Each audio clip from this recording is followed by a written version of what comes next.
Boa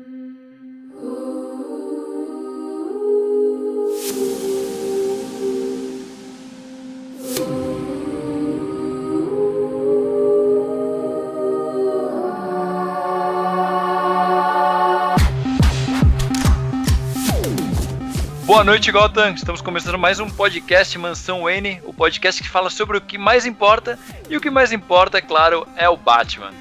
E hoje, para conversar aqui com a gente, chamamos mais dois Batmaníacos. De volta aqui com a gente, Fábio da Luz, do A Caverna do Morcego. Tudo bom, Fábio? Fala, pessoal, tranquilo com todos, agradeço o convite do Carlos e do André, estamos de volta aí e vamos lá falar sobre essa galerinha batuta aí que já escreveu bastante coisa do Batman, né?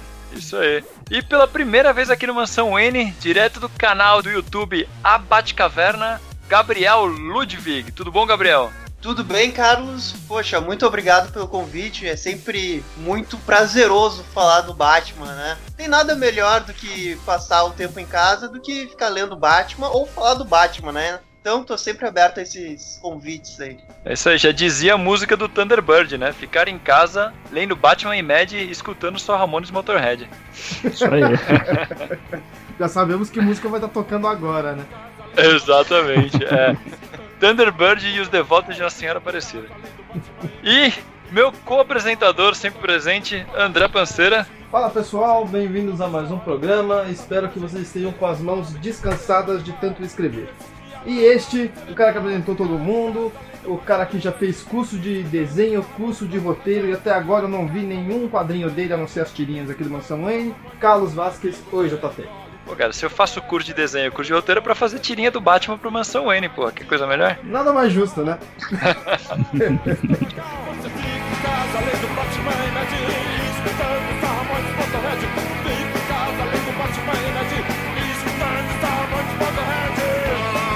No programa de hoje a gente vai falar sobre os roteiristas que mais marcaram a gente na nossa vida como leitores de Batman, né? Nada mais justo que chamar aqui dois amigos batmaníacos para se juntarem lá nesse papo. Vamos fazer o seguinte, eu vou dar a voz primeiro pro nosso convidado estreante aqui, o Gabriel. Poxa, foi muito fácil começar a lista pensando em 2, 3 nomes. Mas eu sempre falo lá na Batcaverna que a minha HQ favorita talvez nem seja o mais importante pro Batman. Essa história e um pouco de Mulher Gato, que é o Darwyn Cooke. Porra! Batman Ego, é a minha história favorita do Batman. Sensacional, longe, cara. Foi a primeira história que eu peguei, assim, aleatoriamente, descobrindo coisas do Batman. E eu li, e quando eu vi, pensei, poxa, mas essa história é muito foda. Como é que ninguém fala dela, né? São poucas pessoas que falam do Batman Ego. Isso, é mais gente que nem a gente, né? Que curte o personagem, que lê pra caramba, né? E eu acho que ela é tão melhor que Piada Mortal, essas mais conhecidas, que me dá uma certa raiva, sabe? Porque o Darwyn Cooke, cara, a história de vida dele é fantástica, sabe? É muito triste ele não ser reconhecido também por isso, né? Pelo Batman.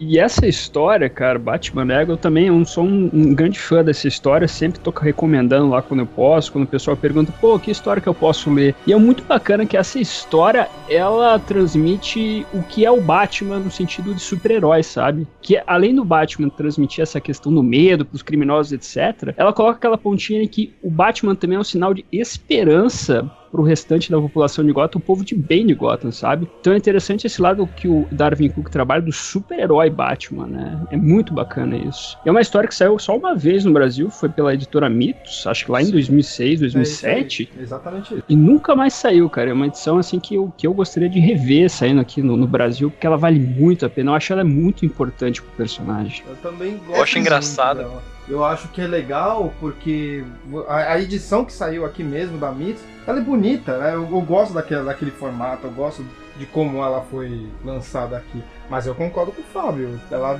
é uma que merece. Pô, tem um monte dessas coisas saindo pela Eagle Moss, deveria sair. Por que não? E é engraçado que é uma história que define tão bem o personagem, né? E nunca consta naquelas compilações de melhores histórias do Batman. Eu nunca vi uma compilação dessas que tenha Batman Ego no meio. É uma história que a gente já citou no nosso primeiro podcast lá atrás, no número 1, nossa cronologia pessoal do Batman, né? Histórias que a gente achava importantes. E é uma história que a gente, Darwyn Cooke foi o único artista do Batman que a gente fez um podcast totalmente dedicado, né? O podcast 19. Sim. Um autor que aqui no Mansão Wayne a gente é muito fã. Não só a questão do roteiro, mas também o traço dele é fantástico, Nossa, né? é sensacional. E eu acho legal, assim, a experiência de ler a história no quadrinho mesmo, vivo, sabe? Não pegar o digital. Porque a primeira experiência que eu tive com esse quadrinho foi a leitura digital, dada a sua raridade hoje. E você lê ele mesmo bem, só se importar, né? E foi o que eu fiz. E daí quando eu peguei o quadrinho mesmo, capa dura, edição quando foi lançada logo após o Darwyn Cooke falecer, se eu não me engano, que é Batman and Other Tales, do Darwyn Cooke. Tem histórias do Batman e da Mulher Gato dele, do Spirit também. É outra coisa ler quando tu tá com o quadrinho na mão, sabe? Logo no início tem uma página dupla que mostra Gotham, na direita e na esquerda tem a narrativa da história, assim, o Batman perseguindo um ladrão. É totalmente diferente quando tu pega a primeira página e depois tu folheia pra baixo no computador, né? E vê a cidade. Mas quando tu tá vendo e abre, tu sente muito melhor a arte dele. É outra coisa. Como combina muito mais. Claro, isso vale pra todas as histórias. Mas com o Darwyn Cooke eu acho que é ainda mais especial, sabe? E além disso, o traço dele, ele tem um aspecto meio nostálgico pra mim. Porque lembra muito o Animated Series. Sim. Assim, o jeito que ele pinta e a simplicidade no traço. Lembra muito o Animated Series, que pra mim é uma das coisas favoritas que eu tenho do Batman, sabe? A coisa mais nostálgica possível pra mim do Batman é o Animated Series. Ler essa história com essa pegada na história, né, na narrativa, e também pegar essa ilustração que é tão nostálgica pra mim, essa história, assim, ó, casou comigo de uma maneira muito forte. E na hora eu me apaixonei pelo Darwyn Cooke, depois fui ver o Sem Fronteiras lá, e não tem como não se apaixonar pela história dele quando tu vai conhecer mais a fundo, né, tudo que ele passou. E com certeza eu colocaria ele num dos mais marcantes pra mim do Batman. Até vou dar a dica aí pro leitor aí, essa edição que o Gabriel falou, tem na Amazon BR, hein? Só tem mais 2 em estoque, hein? Fica a dica aí. Oh. Quando sair o programa, espero que ainda tenha 2. Amazon patrocina a gente. Amazon patrocina a gente. Ô Gabriel, vou até aproveitar para, não sei se você sabe disso, o Darwyn Cooke começou a carreira, entre outras coisas, fazendo storyboard pro Batman Animated. Sabia disso. Assim, não é coincidência que algumas coisas, como o traço dele se desenvolveu, né? Sim. Mas depois ele foi... Ele é muito conhecido por fazer um traço que remete muito à Era de Ouro, né? Sim. Eu não acho que seja tão... Eu não acho que remeta tanto, sabe? Me remete muito mais ao Animated Series, mas eu entendo porque combina. Ele dá essa cara de clássico, né? Ele tem... E o jeito... A simplicidade que ele desenha as coisas, sabe? Eu acho que é o principal ponto dele, né? Dele conseguir transmitir essa simplicidade de uma forma sensacional. Você vê aquilo, você vê que é algo simples, mas é bonito pra caralho, né? Tipo, você fica, porra, é muito foda. Sim, verdade. Uma das coisas que ele fez por último, enfim, Batman do Futuro até foi aquela homenagem nos 75 anos do Batman, né? Uhum. Bem bacana aquele curtinho. Essa animação, esse curto é muito legal. É muito bom. Pois é. É muito bom. É muito bom. Pô, legal, cara. Começamos a lista, então, com um que eu não esperava alguém citar e que foi uma boa surpresa, cara. Darwyn Cooke. Pra mim também. Não tava na minha lista e eu não sei como que não tava, mas muito bom. Né? Vamos pro nosso outro convidado, então. Fábio, diga algum da sua lista. Então, como eu fui pego um pouco de surpresa aí pra gravação, não fiz uma listinha. Mas vou puxar ele de cabeça aqui. Cara, um grande roteirista que eu gosto pra caramba, que é um cara que entende muito do universo do Batman, ele escreve muito bem. Ele é um roteirista prolífero, enfim, ele sabe escrever em várias mídias, é o Paul Dini, cara. Eu vou colocar na minha lista também. Tá na minha lista também. Cara, o Paul Dini ele começou, enfim, o trabalho dele no Animated Series é um grande trabalho que ele fez. Os melhores episódios, na minha opinião, são os que ele escreveu, né? Ele trabalhava em outros desenhos animados, né? Ele fez Tiny Toons, assim por diante. Mas o trabalho que ele fez no Batman Animated... He-Man também, exatamente, né? Por exemplo, se a gente pegar o episódio Coração de Gelo, se eu não estou enganado, acho que esse é o nome, que ele fez uma espécie de reformulação no Senhor Frio, você vê como que ele trabalhou em cima daquele personagem. Pois é, é excelente aquele personagem que o Paul Dini fez, aquela reformulação que ele fez. Sem falar que eu acho que o Paul Dini é um dos únicos caras que consegue trabalhar melhor o Senhor Frio, sabe? Ele trabalhou no Arkham City, o Senhor Frio. A grande batalha no jogo do Arkham City, e uma das melhores da série Arkham, é contra o Senhor Frio, sabe? E tudo aquilo tem o roteiro do Paul Dini, sabe? E depois você vai vendo, quando ele foi fazer os quadrinhos do Batman também, na fase Detective Comics, ele fez lá várias edições fechadas, mas que se complementavam, que eram muito boas também, sabe? Então, toda vez que desculpa te interromper, Fábio. Na época que tava saindo o Rip, né, tinha também Detective Comics e Streets of Gotham, né? Aquele arco com a Mulher Gato que ele escreveu, aquilo é um absurdo. Eu preferia muito mais aquilo do que o Rip. Pois é, o Coração de Rush? Coração de Rush. Então, outro personagem aí que o Paul Dini reformulou, entre aspas, foi o Silêncio, né? Que ele fez o Silêncio ser um bom personagem a partir dali, né? Ali sim deu vontade de ler Silêncio. O silêncio do Paul Dini é incrível, cara. Ele pegou um personagem que era tão ruim, tão vazio, que vinha de uma fase tão horrível e transformou num dos personagens mais incríveis, cara. Esse arco que vocês falaram da Mulher Gato, do Coração e tudo, nossa, aquilo lá o final é tocante pra cacete. Todo o lance que tá tendo na Mulher Gato hoje em dia no Batman Tom King, eu acho que tem um pontapé inicial ali, cara. Ele estabelece uma relação da Mulher Gato com o Batman que nunca tinha sido tão bem trabalhada. Sim, se aprofundado, né? Realmente tem. Coloca o Jeb Loeb naquela história do Rush, né? Que ele tentou fazer Batman Mulher Gato no chinelo, assim, não tem como. Sim, eu deveria ter ouvido o Dick e feito a barba. É o grande momento romântico do filme, do quadrinho. Se você pensar, o Coração de Rush tem o quê? 5 partes no mais. O que o Jeff Loeb não conseguiu fazer em 12 partes, o Paul Dini consegue fazer em 4, 5 edições, sabe? Trabalhar bem o Silêncio, trabalhar bem a relação do Batman com a Mulher Gata. Então você vê como o cara manja muito bem e entende bastante do personagem também. Exatamente. Ele sabe pegar muito bem o universo do Batman, ele sabe pegar muito bem os pontos do Bruce Wayne, ele sabe pegar o ponto da Mulher Gato, né? E ainda pega, que nem a gente falou, pega um vilão que ninguém gostava, todo mundo odiava praticamente, né? Desculpa aí se você gosta de Silêncio, eu sei que tá nos ouvindo, mas você está errado. Ele faz uma coisa que é tão legal, apesar de ser ele de novo, que vai pros games, né? No Arkham Asylum, no Arkham Knight você tem lá o Silêncio como Bruce Wayne, né? Da própria história que ele fez. Ele só colocou em outra mídia que muito mais gente vai acessar, apesar de não ter o conhecimento City, né? Do quadrinho. Então, eu acho que é o Arkham City. O City? Porque... é verdade, é no City e no Night ele só já surge como Bruce Wayne tentando enganar o Lucius Fox. No Night, que a história, se eu não me engano, é do Marv Wolfman, eles pisaram muito na bola com o Silêncio, porque eles fizeram uma sequência sensacional no Arkham City, que é deixar uma ponta aberta, que o Silêncio tem o rosto do Bruce e ele fica solto em Gotham. Sim.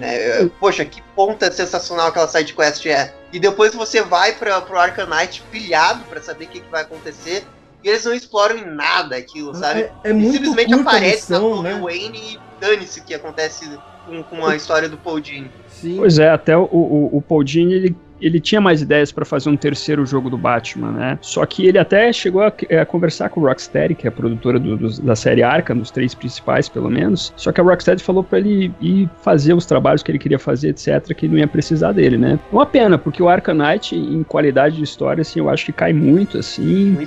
Poxa, se tivesse o Paul Dini, o Arkham Knight seria muito melhor, sabe? Também, pra mim, pelo menos. E tem uma parada que eu acho muito foda dele no quadrinho, que é que assim, no Animated ele criou uma relação do Batman com a Zatanna, né? Ali na adolescência, e fica aquele climinha, né? E aí a DC pediu pra ele trazer isso pros quadrinhos. pra ele trazer um namoro do Bruce com a Zatanna. E ele recusou porque ele disse o seguinte, eu vi uma entrevista que ele comenta disso, que ele fala o seguinte, o Batman, ele tem que viver num mundo onde as pessoas não têm superpoderes. Tem o cara de barro, tem a Era Venenosa, tem algumas coisas, mas isso não pode ser uma coisa que faça parte do cotidiano dele sempre. Se você coloca a Zatanna como uma ajudante frequente do Batman, você estraga o Batman, porque tem um terremoto, ela fala desfazer o terremoto de trás pra frente, acabou, né? Aí ele falou, cara, em vez disso, ele criou uma relação do Zatara, do pai da Zatanna, com os pais do Batman, que fazia sentido, afinal o pai dela era um grande astro do show business e os pais do Batman eram pessoas famosas, né? Eram milionários conhecidos. Sim. E criou uma relação deles que fez que a Zatanna e o Bruce se conhecessem desde pequenos. E ficou ali como uma velha amizade. Então, pô, acabou dando muito mais riqueza do que simplesmente um arco que eles namoram. É verdade. E a aparição dela durante essa fase do Paul Dini é legal também. A relação, como o Carlos falou, da Zatanna com o Bruce, né? Até porque eu acho que o Paul Dini ele gosta bastante da Zatanna também, né? Como personagem. Nossa. Então, e ficou bem legal. Até tem uma história que envolve o Coringa também nesse arco aí com a Zatanna, que eu achei bem legal, ficou bem bacana. É muito legal, ele constrói todo o universo, e isso que a gente não tá falando da criação mais famosa dele, que é a Arlequina, né? Exatamente. Conseguiu colocar seu nome na história do Batman também, criando uma grande personagem pro universo do Batman, né? Que hoje é das mais populares da DC, né? Quem diria? É o quarto pilar. Na CCXP e ver a quantidade de Arlequina que tem por lá. Né? Sim. A Arlequina hoje rivaliza com aquele nível B de heróis da DC, de popularidade. De popularidade, eu acho que rivaliza até com a Mulher Maravilha hoje em dia, cara. Tá num nível absurdo. Sim. Então, foi o Dini que disse que ela seria o quarto pilar da DC hoje em dia. Não sei se isso tem validade mesmo, mais uma vez ele falou isso aí. Eu não sei se chega a esse ponto, mas que é popular viu? Esse ano a gente fez até um top 5 só de cosplayers de Arlequina da CCXP, de tanta Arlequina que tinha. A gente fez a parte. E ele também é um dos responsáveis, né, pela história do Máscara do Fantasma. Sim, porra, com certeza. Que é fantástico. E falar outra coisa também, um quadrinho que saiu recentemente no Brasil, tem a sua polêmica com preço, etc., mas é A Noite de Trevas, né? A história real lá do acidente, entre aspas, que o Paul Dini teve, que envolve o personagem do Batman, etc., né? Enfim, na maneira como ele vai contando a narrativa, né? Que é uma história fantástica. Foi a melhor história que ele... Vocês já leram? Vocês já leram? Já, é muito boa essa história.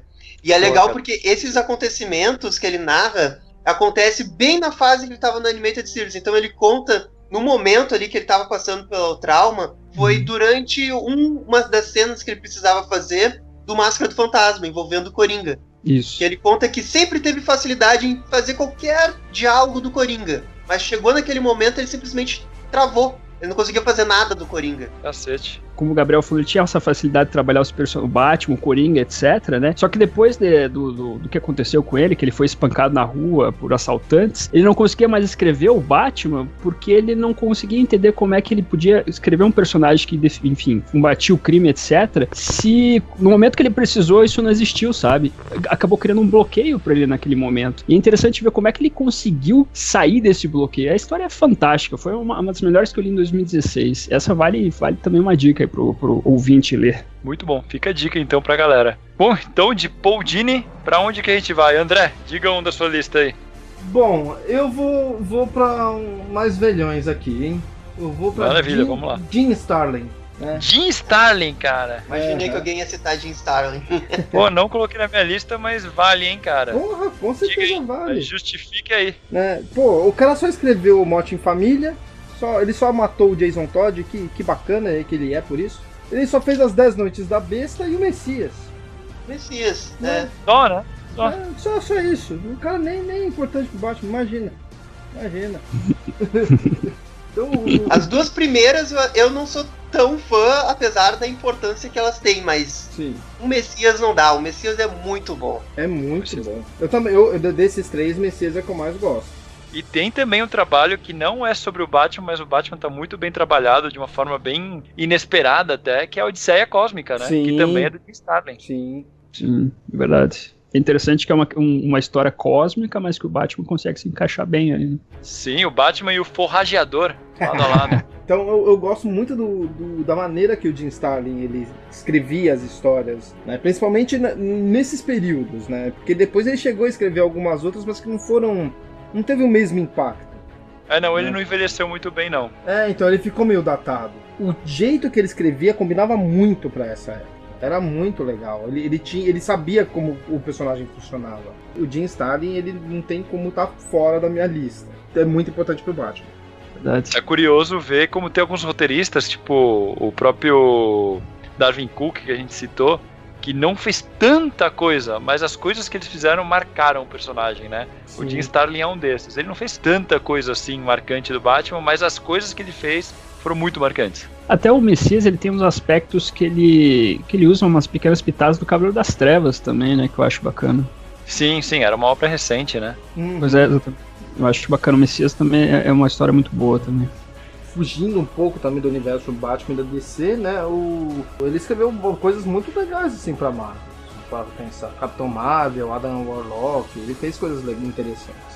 Pro Batman ele fez bem mais, que são essas 3 histórias que a gente citou. Sem falar Odisseia Cósmica. Me corrija se eu estiver enganado, porque eu não sou um grande fã da Marvel, mas ele não é o criador do Thanos também? Sim, é criador do Thanos, é isso mesmo. Ele é criador do Thanos, do Star Fox, né? Ele escrevia Dead Star, é isso aí mesmo. E o criador do KGBesta também, né? O criador do KGBesta, é isso aí. O Thanos, vou até contar uma curiosidade que eu já vi numa entrevista. Ele tava fazendo uma história do Homem de Ferro e foi lá que ele criou o Thanos. E eles tinham criado um personagem que era uma cópia do Metron, dos Novos Deuses. Entendeu? Ele tava fazendo uma história que o cara era igualzinho. Aí o editor virou pra ele e falou assim, você tá copiando o Metron? Aí ele falou, cara, ele... você vai copiar um novo deus, então copia o Darkseid logo. Aí ele fez o Thanos. Olha aí. Foi essa a história por trás da criação do Thanos. Ou seja, ele não escapou de ser uma cópia. Não, mas assim, se for copiar, copia direito, porra. Aí copiou o Darkseid. Atinge lá em cima, né? Bom, e ele fez alguns momentos marcantes pro Jason Todd. Além da história que ele mata o Jason Todd, ele também fez a história onde o Jason Todd mata um cara. É verdade. Que foi no Batman 424, que é onde o... Você joga no prédio, né? Mata, ele joga de uma sacada, assim. Aquela coisa que fica subentendido, na verdade, né? Não quer dizer que... Mas mas foi ele. O Batman chega, o Jason tá puto com um cara, com um bandido que... Eu nem lembro exatamente o que ele fez, mas era um filho de um diplomata que saía fazendo a merda que ele queria, porque ele era... Ele estuprou uma mulher, se eu não me engano. Eu acho que era isso, e aí ele fugia pra Bogotá, tinha umas rolas assim. Quando o Jason encontra o cara assume tudo e tá tipo, foda-se, fiz mesmo, e aí, o que você vai fazer? E aí corta pro Batman chegando, e aí quando o Batman chega, o cara caiu da sacada onde tava só o Jason e o cara, e o Batman fica assim, ele escorregou, né? Você não fez o que eu tô achando que você fez. O Jason só faz cara de puto e vai embora, sabe? Então, e aí acaba meio que nisso, assim. Já tínhamos Foi o ele Jason... que começou a construir esse Jason mais rebelde. Isso aí. Esse Jason que o pessoal não gostava aí, né? Foi esse o Jason que acabou influenciando a votação. Sim, e que hoje voltou de certa forma, não só como de Capuz Vermelho, mas como o Damian Wayne, né? O Robin rebelde novo. Sim, é verdade. Isso aqui, que pelo contrário, é amado por muita gente aí, né? Sim, mas tem tanta gente que odeia, cara. Eu entro às vezes nos grupos aí, tem um monte de gente que odeia o Damian, cara. Muito engraçado. Isso é verdade. Tem uma galerinha aí que realmente odeia o bicho. O pessoal não entende que ele é feito pra ser um merda mesmo, né? Ele é pra ser cuzão. Foi criado pela Liga da Sombra, Liga dos Assassinos, né? Aí não tem como não ser, né? Olha de quem ele é filho e olha de quem ele é neto, né? Não tem muito como. E a mãe também não foge muita regra, né? Então. Não dá. Muito bom, muito bom. Então, Jim Starlin. Fala aí o Minha vez, eu vou falar um que pra quem já ouve o podcast há algum tempo, vai ser até meio óbvio, que é um roteirista que assim, ele não tem... Pelo menos assim, de cabeça não consigo lembrar de nenhum grande clássico dele, mas o cara ficou muito tempo nas revistas do Batman, moldando o personagem. Que é ninguém mais, ninguém nada menos que o Alan Grant. Alan Grant foi o roteirista do Batman durante praticamente o começo dos anos 90 ali. Criou personagens como Anarquia, criou o Ventríloco, criou Victor Zsasz. Cara, ele criou muito personagem, muito vilão do Batman. Cara, o Alan Grant é um dos meus, tipo, top 3, assim, do Batman. Eu gosto muito do roteiro do Alan Grant, até porque ele não trabalha só a questão do Batman, das histórias do Batman, mas ele trabalha um viés bem social no roteiro do Batman, sabe? Ele sempre colocava uma pitada numa questão, às vezes, meio de esquerda, pode ser, mas era interessante ver essa outra faceta que ele dava pro Batman. Toda vez que alguém me pergunta, o Batman tem viés de esquerda, direita, etc., eu falo, não, depende do roteirista. Sim. Tem um roteirista que fez um trabalho diferente com o Batman, né? A gente pega do Frank Miller lá, um cara mais de direita, assim. Exatamente, né? Agora o Alan Grant já trabalhou esse outro lado, uma questão social, criou a anarquia para trabalhar também esse combate às empresas e etc. Alan Grant é sensacional, é um cara que eu sempre também recomendo aí quando alguém me pergunta um roteirista. É interessante que o Alan Grant, ele chegou no título Batman pouco depois do Frank Miller, né? Do Frank Miller ter feito Cavaleiro das Trevas. Era uma coisa bem recente.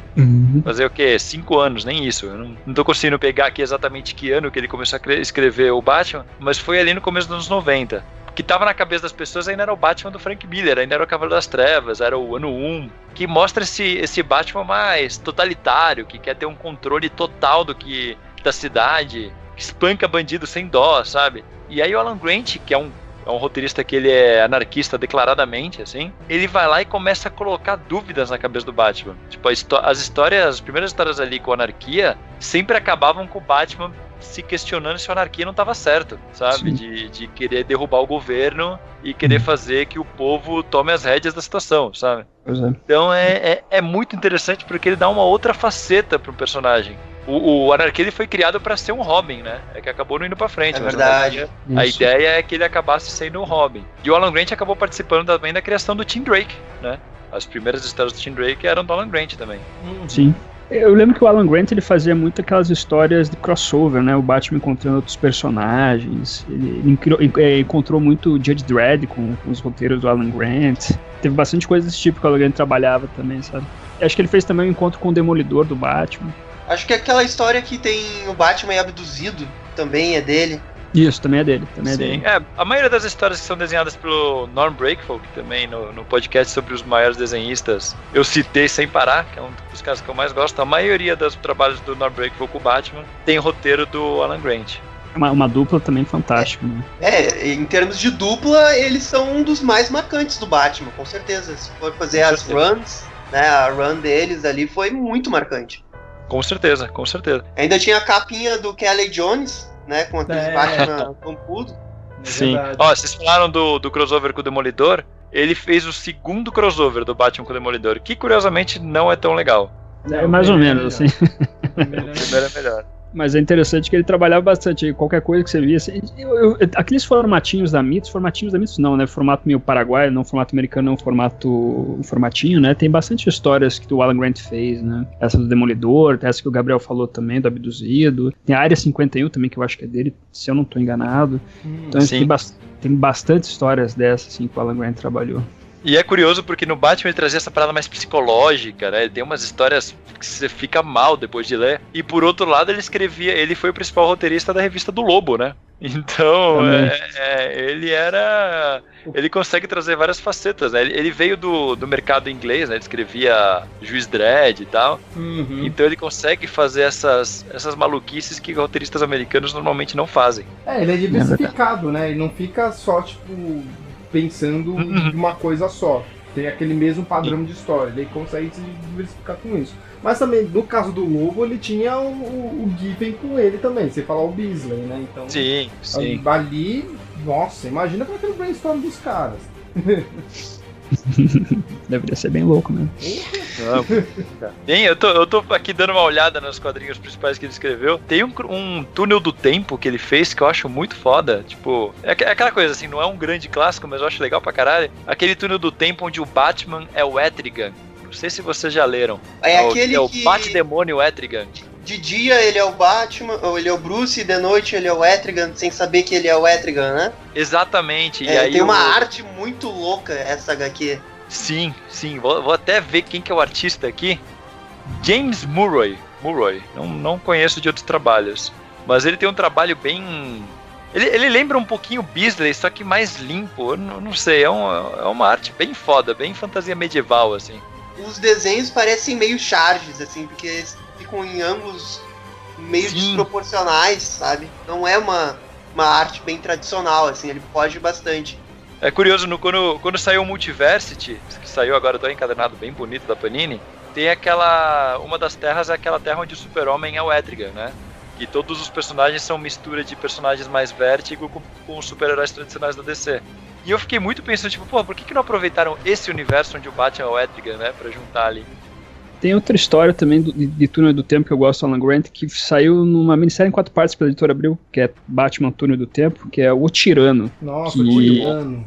Isso é muito bom, que envolve a anarquia e é o Batman sendo criado de certa forma, pelo espantalho, né? É interessante essa história. Essa história casa bastante com o que a gente tá falando do Alan Grant, né? Dele ter esse viés anarquista e tudo mais. É interessante que ele fez nesse trabalho de realidade alternativa com o Batman. Sim, o cara é espetacular. Ele entende o Batman de um jeito que poucos roteiristas mais entendem. Ele tem uma visão diferente ali.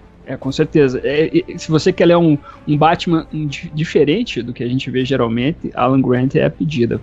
Né? E sem descaracterizar, diferente do que muitos roteiristas fazem quando tentam colocar um outro lado do personagem. Sim. Ele faz tudo isso e você ainda entende que é o mesmo personagem. Ele é fiel ao que é o ser do personagem, né? Sim. Ele consegue criar personagens coadjuvantes que conseguem trabalhar essa faceta diferente com o Batman, né? Como, por exemplo, a anarquia que foi citado aí, né? Ele consegue trabalhar todos os questionamentos em relação a que foi citado, por exemplo. Então é legal isso que ele faz, realmente, sem descaracterizar, ele consegue trabalhar um Batman diferente. E até uma curiosidade, ele foi o primeiro a trazer o Frank Italy pro Batman. Aquela história que nem é tão legal, aquela Operação Escócia, é roteiro dele. Olha aí. É uma história legal, mas também não é muito marcante, mas é legalzinho. Vale pelas figuras. Vale pelas figuras. A gente tá falando do roteirista aqui, não é uma história tão legal. Essa daí não vale.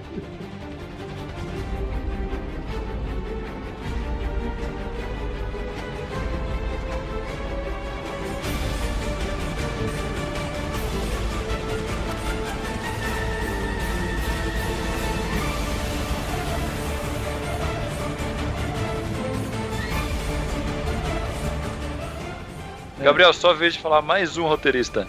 É que eu não sei se eu falo uns mais conhecidos, bons, ou outros que não são tão bons, mas me marcaram. Cara, vai, siga seu coração. Eu vou nos uns que não são tão bons assim, mas que me marcaram. Uma HQ que me marcou muito quando eu li é do Batman e Robin, dos 952, do Peter Tomasi. Porra, Peter Tomasi é logo após a morte do Damian. A HQ inteira ela não tem diálogos, é só o Batman num momento, digamos, de luto. E ele vai seguindo a vida dele como vigilante. E o que acontece? Ele vê o Damian em alguns lugares, mas o Damian não tá lá, sabe? Logo depois ele vê num reflexo de um prédio, mas ele não tá lá, sabe? E aquilo me marcou muito, sabe? Porque eu nunca tinha visto uma HQ sem diálogos. E eu achei fantástico aquela ideia de fazer o Batman ter várias fases de luto por causa da morte do filho dele. E a outra HQ seguinte é sobre uma outra fase do luto, né? Que são várias etapas do luto. Daí essa é a primeira, que é da negação. Daí por isso que ele fica sem falar com ninguém, sabe? Ele não aceita a morte. Isso me marcou muito, sabe? Eu não sei. Essa run aí do Batman e Robin, ela não é tão ruim assim, sabe? Eu gosto dela. Quando eles estavam ainda linkando com o que estava acontecendo com o negócio do Grant Morrison. Mas ela depois ficou muito atropelada com as coisas que aconteceram e perdeu um pouco a qualidade. Mas essa daí, que é um pouquinho mais pra fase do meio dela, ainda assim acabou me marcando justamente por não ter diálogo, sabe? Eu nunca tinha visto isso. Eu concordo, eu gosto bastante do trabalho do Peter Tomasi que ele fez nos 952. Eu até prefiro o trabalho do Peter Tomasi do que o Scott Snyder nos 952. E eu acho... Também, né? Não fala nada, né? Scott Snyder, depois que entrou no Batman, ficou um pouco megalomaníaco. Mas o Peter Tomasi, ele fez um trabalho do relacionamento do Batman e o Damian, né? O Bruce e o Damian, muito melhor que eu acho que o Morrison fez, por exemplo, sabe? Ele trabalhou bem, o Damian amadureceu bem junto com o roteiro do Peter Tomasi, sabe? Essas histórias que o Gabriel citou aí acho que tem um encadenado, é o Hacking, né? Que mostra aí isso, então, mostra o Batman lidando com essa questão do luto, né? Cada fase do luto, que é fantástico, essas histórias são muito boas. O retorno do Damian é legal também. Eu acho que, assim, se eu tivesse que sugerir uma fase pro leitor dos 952, eu, sem dúvida nenhuma, Batman e Robin, uma leitura que seria muito agradável, assim, sabe? É que o Dark Knights também é muito bom, né? Eu gosto bastante. Do Scott Snyder que tá saindo agora? Não é do Scott Snyder, é o dos 952, na época que foi lançado, os 952, tinha 3 ou 4 revistinhas do Batman, o Batman mensal, Detective Comics, Batman e Robin, e tinha Batman The Dark Knight. Que era com o ai, caramba, o desenhista, esqueci o nome dele agora, deu branco. Que ele era da Marvel e ele foi pra DC. Ai, cacete, eu lembro disso. Peraí, vamos pesquisar isso. É um careca, que ele desenha todo mundo bombado pra caralho. David Finch. David Finch, isso. Porra, David Finch, exatamente. Eu sei qual que é, eu tenho a primeira edição aqui. Eu tenho a primeira edição aqui, saiu até com uma capa meio cartonada, tá? Isso. Verdade, lembrei. Realmente essas histórias eram bacanas, né? Outra coisa que o Peter Tomasi fez bem foi escrever o Batman Gordon, que também foi melhor que o trabalho que o Snyder fez. Eu achei bacana o trabalho que ele fez enfim, da fase do Gordon como Batman, né? Que é uma coisa Detective bem... Comics, né? Exatamente. Muito bacana como ele trabalhou o passado do Gordon no exército. Eu achei muito legal essas histórias. São histórias assim que não são o supra-sumo do espetáculo, mas faz um trabalho muito bom ali. É interessante falar também que o Tomasi, antes de ser roteirista, ele já era editor na DC desde 93. Sim, ele fez o caminho inverso. Então, e ele editou muita coisa foda. Ele editou alguns arcos muito bons da Liga do Morrison.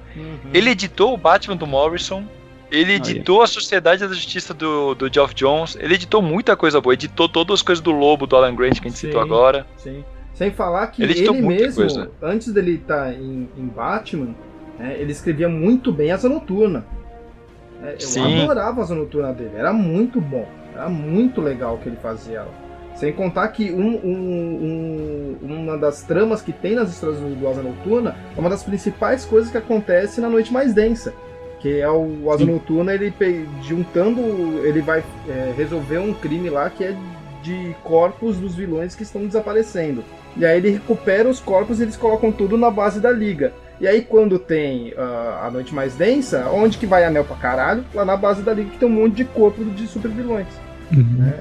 Essa fase é muito boa. E sem falar o que ele fez com o Tropa das Lanternas Verdes depois também, que foi espetacular. É verdade, Lanternas Verdes dele é muito bom. Um roteirista que sabe trabalhar bem vários personagens, né? E ele tá escrevendo Superman, né? Agora no Rebirth. E ele tá escrevendo também Super Sons, que tem o Damian e o Jonathan, né? Que tá legal pra caramba. Super Sons é fantástico demais. Esse é um roteirista que eu gosto muito. Desses últimos, assim, não vou falar que surgiu, porque o cara tá aí há muito tempo, né? Mas sem contar o... Mas ele se revelou como roteirista recentemente, né? Mais ou menos, faz uns 10 anos. Que não é tão recente assim, né? É verdade. Mas assim, vamos dizer, dessa leva, então, é um dos que eu mais gosto. Ele é um dos que eu mais gosto. Eu gosto muito do Tomasi e, tipo, eu sempre fico de olho no que ele vai escrever. Que eu vou querer, pelo menos, começar a ler. É aquele roteirista assim que você tem que ler pra entender o que o pessoal tá falando, né? Porque você pega Peter Tomasi, quem que é esse cara? Aí você vai ler e fala, porra, esse cara manda bem. Porque ele não tem um grande clássico, né? Daí ele não tem, assim, a graphic novel, sabe? Isso verdade. Então, ele de hoje, né? Os grandes clássicos não estão mais aparecendo. Mas ele é na pegada do Alan Grant, né? Ele é na pegada do Alan Grant, aquele roteirista que ele é muito acima da média na revista dele, mas quem não lê aquela revista nunca ouviu falar nele. Exato. Exatamente. Mas eu gosto disso porque mantém uma constância de qualidade, né? Você não tem aquele salto que o cara faz, aquela história que todo mundo ama e idolatra e depois não faz mais nada, tipo, só faz bosta, sabe? Sim, é o famoso cara que leu o Watchmen e gostou e falou, pô, vou ler outros quadrinhos, e pega pra ler um gibizinho mensal do Homem-Aranha. Sabe? Porra. Você fez uma comparação mais extrema, mas é tipo isso. Mas é o normal, é o cara que lê um gibi foda, que sai um filme e fala, porra, quero ler mais disso. Aí pega pra ler Before Watchmen, sei lá, vamos dizer assim.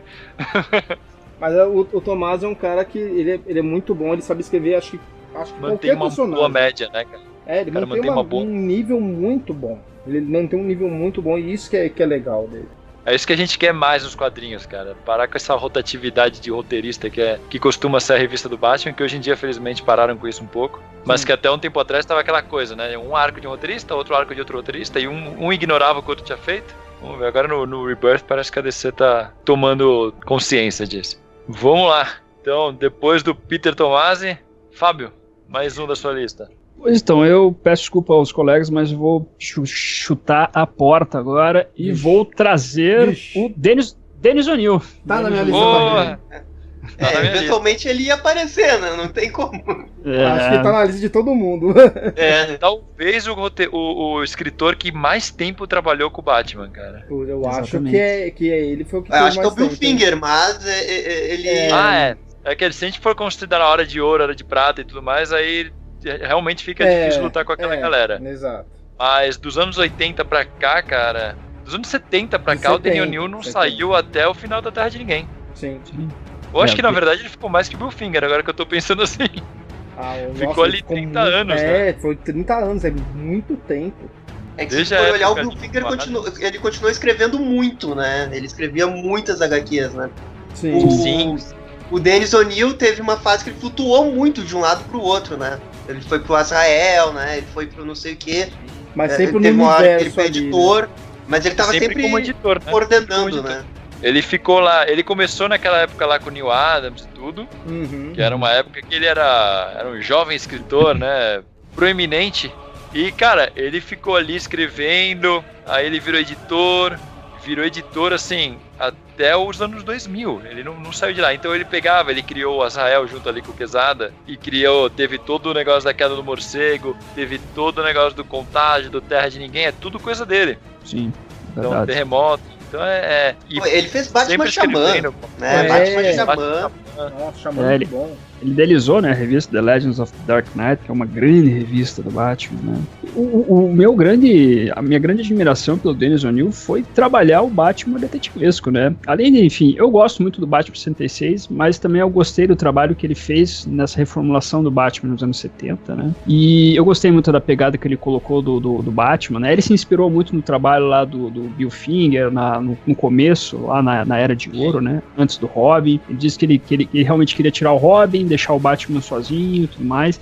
Eu gostei muito do que ele fez, como o Gabriel citou, o Encontro de Batman Xamã, é fantástica a história, sabe? E trabalha esse lado detetivesco. Além de intercalar junto com o ano 1 do Frank Miller, ele depois continua a história e trabalha muito bem esse primeiro ano do Batman também, cara. Eu acho o Dennis O'Neil fantástico. O Batman que a gente conhece hoje é o Batman do Dennis O'Neil. Não tem muito... Antes do Dennis O'Neil era o Batman da Adam West. Era isso que existia no imaginário das pessoas. Sim. O Dennis O'Neil foi o cara que trouxe o Batman, trouxe um pouco das raízes, mas deu uma roupagem mais moderna, né? Então, esse negócio dele ter o Robin, mas ele agir mais sozinho, a forma que ele lida com os vilões, a forma como ele é amargurado pelos problemas, isso é tudo coisa do Dennis O'Neil, não existia antes. E o Dennis O'Neil, o Frank Miller fez o ano 1, mas a origem mesmo do pós-crise é do Dennis, né? Porque ele fez a Origem Secretas, né? Sim. E tem todo o treinamento do Bruce, né? Ele foi querer primeiro ser um agente, aprendeu a ser um agente, depois ele foi fazer seu treinamento mesmo. Então, toda aquela coisa que a gente conhece hoje, e que é altamente conhecido por causa do Batman Begins, foi o Dennis que fez, lá nos anos 80. Verdade. Inclusive ele foi o editor também da morte do Jason também, né? Foi. Mais um papel importante aí na vida do Batman. Ele tem uma importância extremamente grande no universo do Batman. Que nem a gente falou, Azrael, ele tomou conta também. Criou o Azrael também. Sim, então tipo, ele tomou conta de muita coisa do universo do Batman, né? É legal ver isso que quando tem roteiristas, /editores no caso, né? Que se dão bem com vigilantes, com heróis urbanos, né? Porque o que ele fez também com Questão foi muito bom. Sim, verdade. E aí você vê, tipo, tem cara que é pra isso, tipo, aqui é o herói urbano, né? Nada de ficar mexendo muito com super-herói, né? Ficar vendo mais vigilante, mais o que nem você falou, o lado detetivesco, né? Isso. Então, Mas tem uma muito legal. coisa... Tem uma coisa que vocês comentaram sobre ele não ter escrito ano 1, mas ele ter feito Arquivos Secretos. Ele fez Xamã também, que é uma origem. Mas é bom lembrar que ele foi o editor do ano 1. Sim. Foi ele que falou pro Frank Miller, pode fazer. E chegou e falou, não, muda isso aqui. Não, faz assim. Foi ele que falou. Deu o amém, né? Então. Isso. Eu não duvidaria nada, teria que confirmar essa informação, mas não duvidaria nada que ele que tenha indicado o Dave Mazzucchelli pra fazer, inclusive. Assim, se não foi ele que indicou, foi ele que aprovou. Então, cara, é ele. A culpa é dele. Nossa, saudades de um editor assim, hein? Porra, cara. Eu comecei a ler na época que ele tava como editor. E vou te falar, na época eu não era tão consciente disso. Mas eu senti um baque quando ele saiu. Deu pra perceber uma mudança no tom geral das histórias do Batman. Sim. E nunca mais voltou. Mas, porra, Dennis O'Neil, assim, pra qualquer leitor que quer se familiarizar com o Batman, mas é essencial. Tem que buscar aí essa série Um Conto de Batman aí, que é muito boa. Tem que ir lá atrás da fase do Dennis O'Neil com o Neil Adams, que é tipo uma das fases tops assim do personagem. Tem até um ele criou da Panini bonitão dessa fase. Pois é, ele criou o Ra's al Ghul também. Sim. Criou o Ra's al Ghul. Nossa, Ra's al Ghul. Ele tem a melhor história do Ra's al Ghul também. Sim, é verdade. Que é fantástico também. Então, assim, Dennis O'Neil com o Batman é obrigatório. Não tem como fugir disso. Quer conhecer melhor o personagem, tem que ler a fase do Dennis O'Neil, tem que ler os trabalhos do Dennis O'Neil junto ao personagem. Só pra dizer alguns personagens importantes que o Dennis O'Neil criou. Ele criou a Segunda Canário Negro, tá? Que é a que todo mundo conhece. Ele criou Ra's al Ghul. Ele criou a Thalia, a Liga dos Assassinos e tudo mais. Azrael. Ele criou a Lady Shiva. Criou o Tigre de Bronze. Criou a Leslie Tompkins. Criou a identidade do Phosphorus Malone. Cara, ele criou muita coisa. Ele criou o John Stewart. O Asilo Arkham também não é dele? Não. O Asilo Arkham. Não, O Asilo Arkham já existia. Não, tipo o Asilo. Não, o Asilo já existia da Era de Prata. Eu acho que é do Len Wein. O Asilo Arkham foi criado por Danny O'Neill em 1974. E foi criado em homenagem a um personagem das histórias do Cthulhu do Lovecraft. Olha aí, ó. Você vê que o cara não é... Não, velho, o cara moldou tudo que a gente conhece do Batman. É ele, sabe? Ele pegou um personagem que existia e falou assim, não, esse personagem aqui ele pode ser melhor. E criou todo um universo ao redor dele. É foda. A gente não teria o que a gente tem. É um dos principais nomes, assim, da história do Batman, se não for o principal. Tirando, lógico, Bob Kane e Bill Finger. Sim. Tirando os criadores, né? Eu desculpe jogar isso aqui, mas eu acho que ele é mais importante até que o Bob Kane, cara. Não acho que Bill Finger. Sim, se fosse só a versão do Bill Finger ali, o Danny O'Neill já teria criado todo o resto depois igual. Isso aí. André, próximo da sua lista? Bom, próximo da minha lista, tem alguns aqui. Vocês já estão riscando tudo. Eu vou com um aqui que alguns odeiam o trabalho dele em geral, outros odeiam só o trabalho dele no Batman, e tem eu que gosta dele, que é o Grant Morrison. Porra, Grant Morrison, cara. Eu adoro o Morrison, né? Eu não sou, tipo, a putinha do Morrison, que nem tem muitos por aí, né? Eu sou. Mas... Não, mas um abraço pro nosso amigo Felipe Morcelli. Mas assim, eu gosto muito do Morrison de modo geral, mas o que ele fez em Asilo Arkham é sensacional. Asilo Arkham, tipo, tá entre as histórias que eu mais gosto do Batman e tá provavelmente em qualquer lista que você vai na internet, né? Vai estar aí. E a própria mensal dele, que ele escreveu, que ele veio e ele chacoalhou o universo do Batman, que já tava não digo uma mesmice, mas já tava cansativo. Tava numa fase que não tava andando. Tava muito ruim. Tava muito ruim aquela fase. Ele entrou, tipo, foi 2006, 2007, se não me engano, e ele ficou bastante tempo no time. Ficou tempo pra cacete, ficou uns 10 anos ali. E ele fez muita coisa. Ele resgatou muita coisa, porque é o Morrison, né? Que brincar com cronologia, ele nem faz isso. Ele é como se fosse aquele, no final do MIB 2, que tem os ETs jogando os planetas como se fosse bolinha de gude, é ele brincando com a cronologia, tá ligado? É o que como eu vejo ele também. O cara é foda, cara. Ele conhece profundamente a parada, ele usa, porque tem outros roteiristas que conhecem profundamente. O Geoff Johns é um roteirista que sabe brincar com cronologia. Tem uma galera, mas o jeito, a abordagem que o Morrison dá para as coisas obscuras da cronologia, ninguém faz. Não, Se você lê o Homem-Animal dele, que inclusive no Homem-Animal ele brinca já com o Batman, ele usa ali o Senhor Frio, ele usa o Chapeleiro Louco. Inclusive tem até um gancho entre Asilo Arkham e o Homem-Animal, através de umas falas do Chapeleiro Louco. Ele pira muito, aí depois ele ainda vai ele faz esse Batman todo perturbado, todo humano pra cacete, e depois ele vai escrever a Liga da Justiça e faz um Batman que é o cara menos humano da equipe inteira. É o cara que resolve tudo e é surrealmente gênio. E foda-se, não tem sentimentos, sabe? Ele vai pra outro lado, ele sabe abordar o Batman de várias formas, é muito incrível. É muito bom. É o Batman que eles se inspiraram pra fazer o desenho da Liga da Justiça, né? Sim. O desenho da Liga da Justiça é totalmente baseado na Liga da Justiça do Grant Morrison, né? Sim. Só não usaram em borracha, uma pena, mas de resto. Eu acho que não podia por causa de direitos autorais, né? Não podia mesmo. É interessante porque, assim, a construção que ele faz na mensal é muito boa.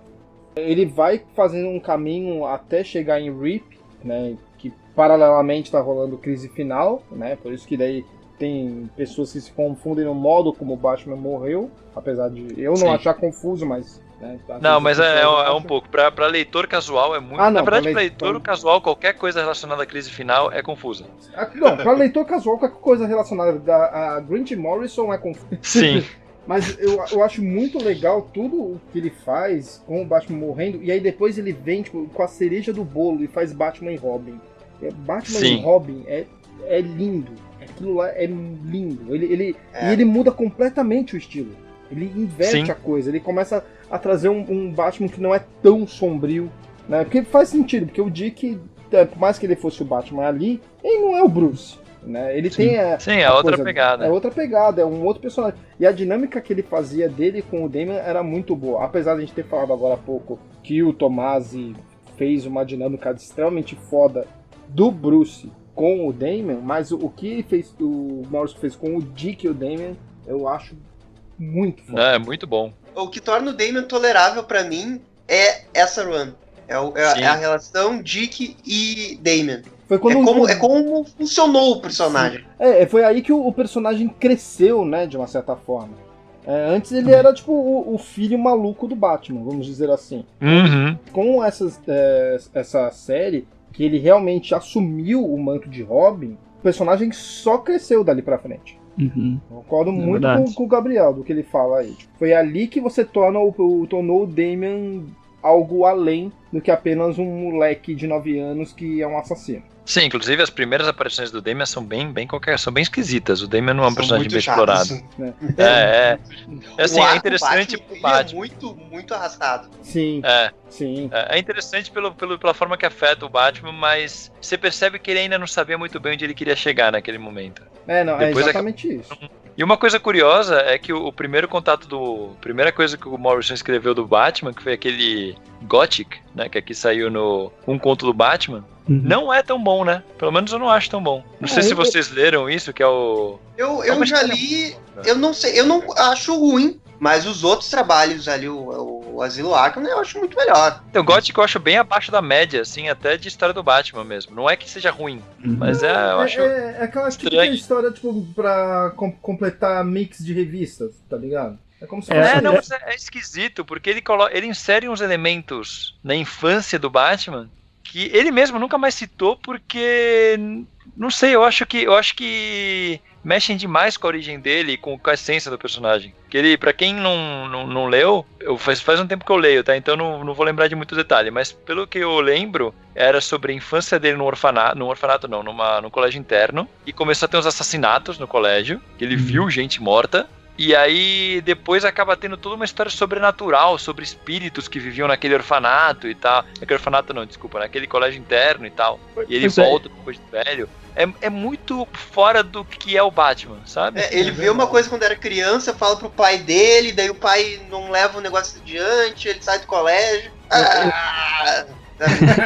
Ele cria um trauma no Batman que, cara, ele já tem trauma suficiente na infância. Para com isso. Eu até li recentemente essa história, que eu tô fazendo uns videozinhos sobre um conto de Batman. É mais ou menos isso mesmo, né? Ele tava lá no orfanato, que um amigo dele desapareceu, daí ele descobre lá que foi o diretor, que meio que desapareceu com um garoto. Aí o Bruce faz uma coisa errada, daí vai pra sala do diretor, o diretor começa a espancar ele, daí ele vê na cesta de lixo ali do diretor que tem a cabeça, que é a cabeça do amigo dele. É bem violento essa história até, por sinal. Então, mas é muito tipo, caralho, cara, você viu tudo isso e você só fica lembrando dos seus pais mortos? Olha o que você viu, cara. Você foi espancado por um professor, você viu uma cabeça de um amigo seu num balde de lixo. E daí esse diretor, na verdade, é um cara que tem... Ele fez um conluio com o demônio, ele tem 300 anos de vida, assim, sabe? Ele tá chegando no último ano da sua vida, daí ele em Gotham, ele precisa fazer todo um ritual de magia negra pra enganar o demônio, uma coisa assim. Eu acho que o Morrison não acertou a mão nessa história, e eu realmente espero que seja uma história que nunca mais seja lembrada na cronologia, porque bagunça demais, cara. Acho que não vai ser lembrado, não. Eu acho que ele quis fazer uma coisa tipo o Tom King fez agora naquele arco do Suicida, só que ele não fez direito, sabe? É ok, assim. Eu não acho tão ruim, mas não acho nada bom também. Assim. A história em si eu não acho ruim, eu só acho que ela mexe demais com coisas do Batman que não pode ser mexida pra não estragar o personagem. Sim, sim. Eu acho ela bem violenta nesse sentido, assim, realmente essas coisas assim que o Batman vê. Caraca, hein? Meu Deus. Ele é espancado quando é criança, cara. Pois é bem isso mesmo. Mas tirando isso, o Morrison é muito foda e ele mandou muito bem no Batman. Só voltando rapidinho à parte do Batman e Robin, era muito legal a interação que o Damian, tipo, folgado pra caralho, chegava assim, falava pro Dick assim: se você não quer mais fazer, então, Grayson, abandona o traje e deixa que eu assumo. Tá ligado? Tipo, cala a boca, seu pivete, filho da puta, tá ligado? Dá mó raiva disso, mas era muito legal isso daí. E o Dick paciente pra caralho com ele. Ele até faz aquelas histórias do Damian no futuro, sendo Batman também, né? São legais até. Sim, verdade. É a edição 666, não é? Isso, exatamente.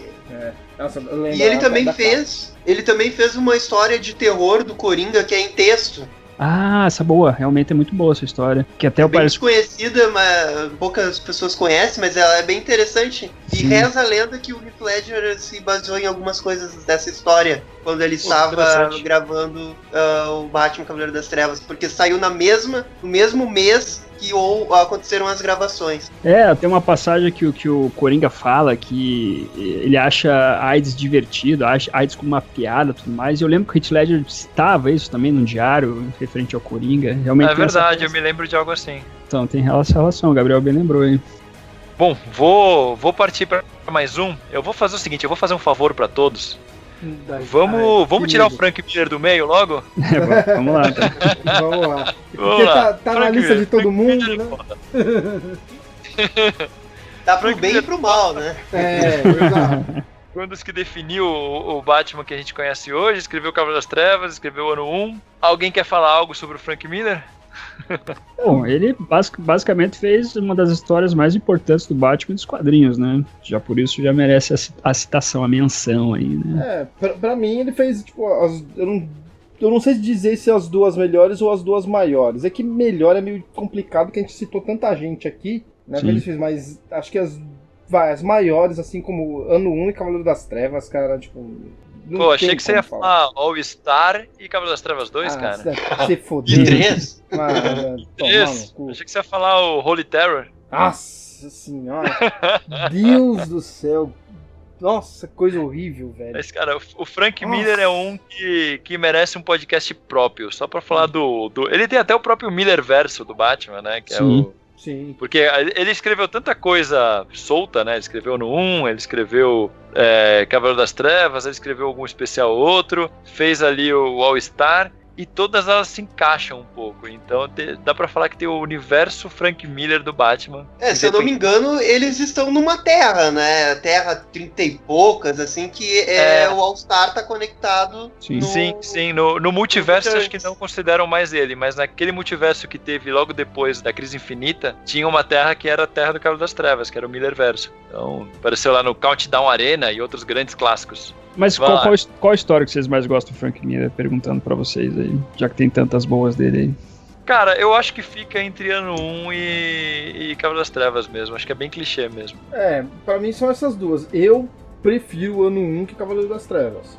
Mas eu também. Eu gosto muito das duas. Eu não sei dizer qual que eu prefiro, cara. Cada um tem sua própria coisa. Eu acho que como história, de forma geral, Cavaleiro das Trevas eu acho bem superior. Mas por ter sido uma história que saiu numa revista mensal, ano 1 é muito incrível. Eu acho o ano 1 muito mais cinematográfico. Ah, sim, com certeza. Eu consigo ver um filme ali, sabe? Muito. Sim, também. O Returns, óbvio que eu adoro, é uma das melhores HQs do Batman. Eu só acho que ela foge, digamos assim, sem parecer que eu odeio ela, né? Eu só acho que ele vai um pouco no limite no que ele considera Batman louco, sabe? Batman fora de si. Sim. Não, é tudo que é do obviamente tempo. A intenção do negócio. Sim, mas Cavaleiro das Trevas pra mim tem que ser lido como uma história fora da cronologia, túnel do tempo, o que aconteceria se o Batman se aposentasse e voltasse anos depois, iradaço.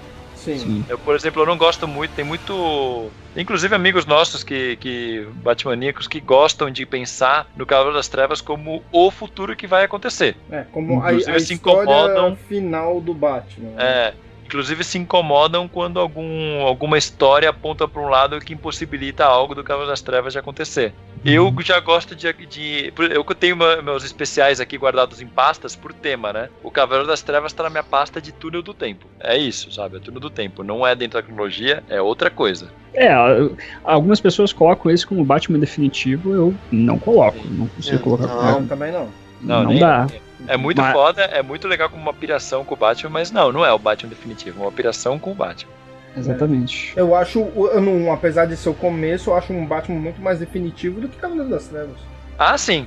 O ano 1, pro Batman que a gente conhece, é muito mais importante. Sim. Assim, porque basicamente foi assim, o Frank Miller chegou quebrando tudo com o Cavaleiro das Trevas. Tudo bem, o Danny O'Neill já tinha feito um trabalho ali de deixar ele mais sério e tal, mas o que o Frank Miller fez ali, ninguém imaginaria que ia ser feito com o Batman.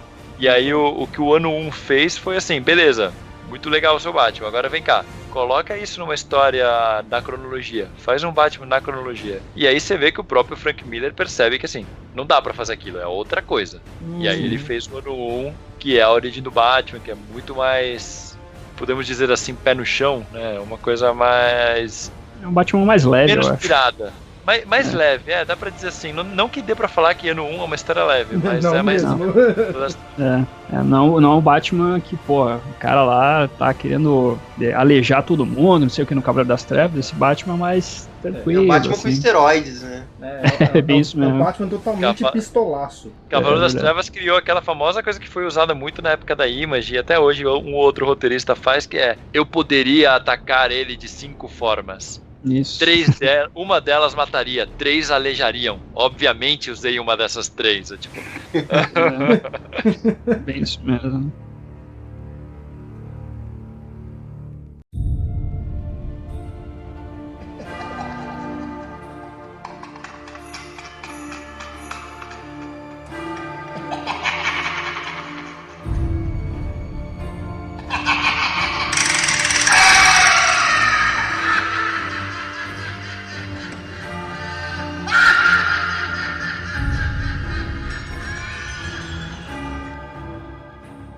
Então vamos para mais uma rodada, começando pelo Gabriel. Passou eu já? Sim. Passou rápido, né? Passou muito rápido. Já estamos na terceira rodada. Eu queria citar muito o Matt Wagner. Matt Wagner, boa. Cacete, eu tinha esquecido desse cara. Boa. Muito bem lembrado. Que eu me lembro quando eu reli Batman, Mad Monk, Homens Monstros. Eu me lembrei como que ele é bom, sabe? A história pé no chão dele, fazendo, obviamente, uma homenagem a essas histórias clássicas do Batman. E ele consegue, sabe, ter E ele faz tudo também, né? Ele desenha e ele escreve. Sabe, aquele pacote completo, igual o Darwin Cook. E é sensacional, assim, as duas histórias eu acho fantásticas. Eu adoro o fato que eles conseguem linkar o Mad Monk e os Homens Monstros com o Batman Prey, né, o Acossado. Eles conseguem fazer uma ligação com o Dr. Hugo Strange com essa história que aconteceu nos anos 80, sabe? Que nem era pra ser cronológica, sabe? Mas as pessoas acabam colocando. E essa também, o Homens Monstros, que é uma coisa quase E se, né, o Batman... E se a gente refizesse histórias clássicas do Batman, né? Sim, E acaba sim. funcionando muito bem. Sim. É engraçado porque essa dos Homens Monstros é uma que eles trouxeram de volta agora no Rebirth. E eu acho que foi o ponto mais baixo do Rebirth, a abordagem que eles fizeram, né? Eles tentaram pegar esse conceito e não usaram de jeito legal. Não funcionou. Já o do Matt muito, Wagner foi muito bem legal. aleatório. Sim. Sim, ele estraga o ritmo de tudo que tava rolando. Sim. Foi bem Eu forçado ali. Eu gosto também da outra história que tem do Mad Monk, né? Que ele também refez lá, que é bem bacana também. Ah, Sim. é verdade. Minissérie, né? Eu acho que até prefiro o Mad Monk. Sim, eu prefiro E também. É legal que ele trabalha o relacionamento com a primeira namorada do Bruce, né, a Julie. E também eu gosto do final da história, como ela termina, né, que é o Batman indo lá no circo dos Graysons voadores. Né? Fantástico. Eu acho muito legal É isso. muito bom, muito bom. Faz a ligação perfeita, né? Sim, exatamente. É isso mesmo. Tem uma cena fantástica, assim, que o Batman chega na cena do crime e o Gordon... é como se fosse logo após o ano 1, então a polícia ainda não apoia 100% o Batman. E daí o Batman chega no local, o Gordon pede pros policiais saírem da cena, pro Batman entrar. E daí os policiais falam, não, Gordon, a gente tá com você. E daí eu acho fantástico essa evolução que a gente vê no universo dos policiais começando a acreditar no Batman. Sim. Uma construção que é muito bem elaborada, que é meio que sem querer, né? Mas quando vai colocando as histórias uma do lado da outra, faz todo sentido. Sim, concordo. Com certeza. Pô, o Matt Wagner é muito bom, cara. Eu também nem tinha parado de pensar nele. Sem falar que ele fez a Trindade que importa, né? De 2003. A minissérie, A né? minissérie, que é muito boa. Que essa é mais uma que não cabe na cronologia, né? Sim, exatamente. Tá na minha pasta de Túnel do Tempo aqui também. Mas essa era que na época eu fiquei revoltadíssimo. Eu tava começando a acompanhar mais cronologia. Eu falei, como assim a Mulher Maravilha aparecendo no ano 1? Isso não faz sentido. Ra's al Ghul também nessa época. Tá errado. Aí eu peguei, muito indignado, e coloquei na minha pastinha de Túnel do Tempo. Você tirou da sua cronologia pessoal. Tirei da minha cronologia pessoal. Ele escreveu também o Faces, né? Que saiu aqui eu tava no tentando lembrar. Um Conto do Batman. Né? Isso. Lá Isso é fora legal o também. Legends of the Dark Knight. Isso. Até essas revistas que esse do Mad Monk, dos Homens Monstros, também era do The Legends of the Dark Knight? Acho que não. Não, acho que não. Fazia parte daquele... Como é que é o nome? Batman Dark Moon Rising. Entendi. Foi um momento que a DC começou a refazer várias histórias clássicas do Batman, porque teve essas do Mad Monk e dos Homens Monstros, e teve do Coringa, Verdade. né? Hoffman, né? Ele fez uma história com charada também, não teve? Eu lembro de alguma coisa Cara, dele com charada. ele fez bastante coisa em mensal, tá? Eu não sei te apontar agora exatamente o que ele escreveu, o que ele não escreveu. Então. Mas ele fez muita capa também. Todo aquele Sim, arco sim. aquele arco da volta do Capuz Vermelho, ele fez as capas, né? Aquela capa famosa do Capuz Vermelho tirando a máscara e mostrando o Jason Todd por baixo. É uma máscara dentro de outra máscara. Né? E ele também tem um trabalho muito famoso dele, que o pessoal hoje em dia não cita tanto, que é o Etrigan dele. Ah, sim. Ele fez uma minissérie ali nos anos 80, ali em 87, Uhum. que é bem foda. É Sim. bem definitivo, assim, pro Etrigan. Não, Ele fez todas as capas do Arqueiro Verde por muito tempo, desde a volta do Kevin Adorava Smith. aquelas capas, eu adorava. Porra, ele fez muita capa foda. O cara é um artista completo mesmo. Ele fez um monte de capa foda, fez um monte de história desenhada foda, Uhum. tem uma narrativa muito boa e ele escreve muito bem. Quando ele quer, ele faz umas histórias fodas, cara. Maravilha, muito bem lembrado, cara. É um que não tava na minha lista. Também não tava na minha. Fábio, mais um? Então vamos lá. Outro roteirista que eu gosto bastante, assim, que geralmente quando eu falo, penso nas origens do Batman, em fases boas, junto com o Dennis O'Neil, é o Steve Englehart. Esse é foda. Esse é o cara. Esse Foi é pra um foda, clássico. velho. Esse cara é muito bom. Pois é, e é outro que tem também, faz uma dupla muito forte com outro desenhista, que é o Marshall Rogers, né? Sim. Então também, junto com o grande roteiro Steve Englehart, nós temos o grande desenho também do Marshall Rogers, né? E, cara, eu acho assim, a fase dele até saiu recentemente, recentemente, entre aspas, pela Panini no Lendas do Cavaleiro das Trevas, né? Eu gosto bastante do primeiro encadernado ali, que explora o relacionamento com a... Eu esqueci qual que é o nome da namorada do... Julie Madison?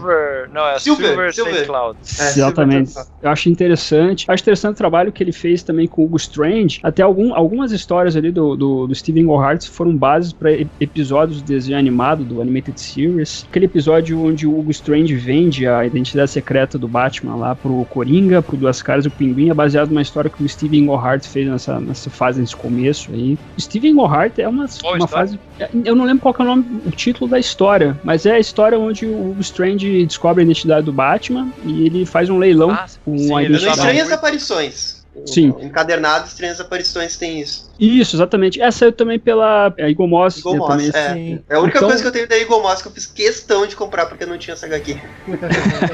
Essa vale a pena ter mesmo, né? Ou da Panini da Eagle Moss. Mas é muito bacana. Ele criou uma série de personagens que hoje em dia até nem são tão lembrados, que são o Rupert Thorne, que era uma Animated Series, no Animated eles usam pra cacete, tanto que quando eu fui ler as fases do Englehart e trombei com o Rupert Thorne lá, eu tomei um susto, porque eu achei que ele tinha sido criado pro desenho na época. Eu também. Criou a Silver St. Cloud, né, que a gente já citou, e ele criou também o Dr. Fósforos, que também é um personagem que ficou bem esquecido, mas ele foi um vilão relevante do Batman por um tempo. Sim. E ele fez Laughing Fish, né? Que é uma das histórias mais clássicas do Coringa. Sim, exatamente. O famoso Coringa segurando um peixe e dando risada é daí. Que também virou episódio do Animated Series depois. Né? E mistura uma outra do Dennis O'Neill. Isso. Sim, eu tenho... Não sei se vocês já viram aqueles bonequinhos da DC, que acho que era da Pepsi, nos anos 80, que são os bonequinhos tipo aqueles soldadinhos de plástico, sabe? E o Coringa dessa coleção tá segurando um peixe e dando risada. Eu tô com ele na mão, inclusive, neste momento. Fui checar se era isso mesmo. Vai ter foto do bonequinho no post. Talvez tenha. É de 81, tá escrito a data embaixo. O bonequinho de 81. Já tava com esse... Tipo, marcou bem rápido, sabe? Era uma coisa recente e já fizeram o bonequinho com o peixe na mão. Muito bom. Inclusive pesquisei aqui pra descobrir porque eu não sabia disso. É muito bom. Até a Panini lançou 3 edições do Lenda do Cavaleiro das Trevas, né? Tem umas histórias recentes até, recentes também, entre aspas, né? Que são dos anos 2000. Essas histórias que a gente tá falando eram do final dos anos 70, começo dos anos 80, se não tô enganado, né? Aí depois o Steven Englehart fez mais umas histórias, acho que o Marshall Rogers também, nos anos 2000. Ele tinha planejado fazer mais histórias do Batman, só que como o Marshall Rogers tinha morrido, ele desistiu, daí ele continuou escrevendo histórias do Batman. Tem uma coisa interessante nessa fase do Englehart, que é ligada aos filmes, né? Tanto os filmes do Tim Burton quanto os filmes do Nolan foram muito baseados na fase dele. Sim. Tanto a Rachel é bem baseada nela, na Silver St. Cloud, e a Vicky Vale dos filmes do Tim Burton só chama Vicky Vale, porque a personalidade, a caracterização e tudo é baseado na Silver St. Cloud. Tanto que no programa que a gente fez sobre os filmes do Tim Burton, a gente comenta que tem uma série de cenas, aquela cena na torre, que ele derruba o Coringa e tudo, aquilo tudo é tirado quadro a quadro das histórias do Steven Englehart. Essa história que o Fábio citou, que é dos anos 2000, que se chama Dark Detective, tem uma cena inteira do Duas Caras que foi direto pro do Cavaleiro Nolan, das Trevas. Inclusive tem um clone, eu não me lembro direito, tem um outro Duas Caras, que ele fica com a cicatriz do segundo rosto por causa de uma explosão na fachada de um prédio. Né? É exatamente a mesma coisa. Sim, sim, é uma fase muito importante. Isso aí o pessoal tem que ler, hein? Tem que ler. E saiu pela Panini, hein, galera? Não tem desculpa. Não tem desculpa mesmo. Tem até em português, não tem como. Muito bom, muito bom. André, mais um? Vamos lá. Vamos lá. Ó, eu ia falar um, mas eu não vou, porque eu vou falar que eu vou deixar pro Carlos. Eu sei que ele quer falar desse, então eu não vou nem falar. Agora, se você não falar ele no próximo, aí é azar o seu. Aí você não vai ter como. Mas eu vou colocar aqui um cara que, com o Batman, ele fez pouca coisa, mas ele tem a sua importância, que é o Alan Moore. Alan Moore, cara. Ele fez a Piada Mortal. Sim, né? O Alan Moore fez a Piada Mortal, isso. Cara. Só isso, né? Já deixou a marca pra sempre. Porra, cara, Piada Mortal é muito foda. Tirando a bosta da animação que eles lançaram ano passado. Deixa eu falar, a animação não é do Alan Moore, foda-se. Mas, nossa, cara, Piada Mortal é fantástico demais. E, por mais que ele só tenha feito isso, é o trabalho master dele pra estar na lista. Não tem como não falar de Batman e você também não pensar em Piada Mortal. E ele fez mais coisa do Batman, hein? Na verdade, ele fez. Não é diretamente do Batman, mas ele fez uma história do Cara de Barro 3. Nossa. Porque sim. Nossa, mas mas coisa aleatória. Ele era quando ele era pequeno, isso?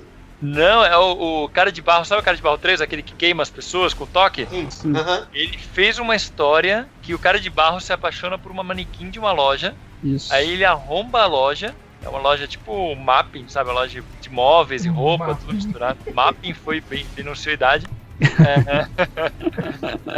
Mas é uma loja dessas que tem de tudo, sabe? E aí ele entra nessa loja e aí ele arromba a loja e fica morando lá à noite com a manequim. Cara, e é isso, é uma paixão maluca dele por uma manequim, sabe? Eu gosto bastante dessa história. Dentro da simplicidade que ela é, o Moore consegue fazer um bom trabalho com esse Cara de Barro, que, enfim, não é tão conhecido assim, né? Mas eu gosto. Essa história é muito boa. Eu gosto dela.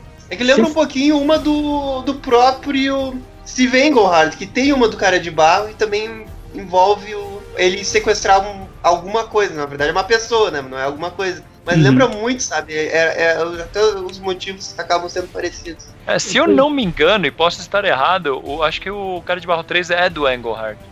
Então acho que é o mesmo, então. Acho que é o mesmo personagem. Sim, é o Cara de Barro 3. É o que tem o toque da morte, que ele usa aquela armadura. Ele usa a armadura, é esse aí. Eu tava jurando que esse era o 2, mas não, tá. Então, essa história até do Alan Moore, do Cara de Barro, é legal porque ele cria todo um aspecto maníaco no Cara de Barro, porque ele acha que a manequim tá traindo ele com outro manequim, não sei o quê. É interessante, eu acho que vale uma leitura aí despretensiosa também. Eu acho que saiu no Brasil essa história até. Saiu no Grandes Clássicos do Alan Moore, da Panini. Só vale a pena. Grandes Clássicos DC número 9. Era uma linha de encadernados capa cartonada que a Panini lançava, que era muito bom, cara. Lá lançaram todo o Ra's al Ghul do Danny O'Neill. Teve bastante coisa foda. Muita coisa foda que o Alan Moore escreveu tá ali. Sim. Uma história do Batman que não é necessariamente do Batman é quando o Monstro do Pântano vai a Gotham City pra tentar tirar a namorada dele acho que do Asilo Arkham até, né? E daí ele tem que enfrentar o Batman, o Monstro do Pântano. Sim, né? Que ela tá presa porque ela tava tendo relações com uma árvore, e aí todo mundo achava que ela era maluca. Isso! É verdade. Exatamente. E até interessante que o Batman se dá por derrotado, né? Porque ele não tem como enfrentar o Monstro. Leva uma surra do... Não tem o que fazer, né? Ele vai falar assim, já enfrentei a Era Venenosa, só que esse aqui é tipo 1 milhão de vezes mais poderoso. O que eu faço? Melhor não fazer nada.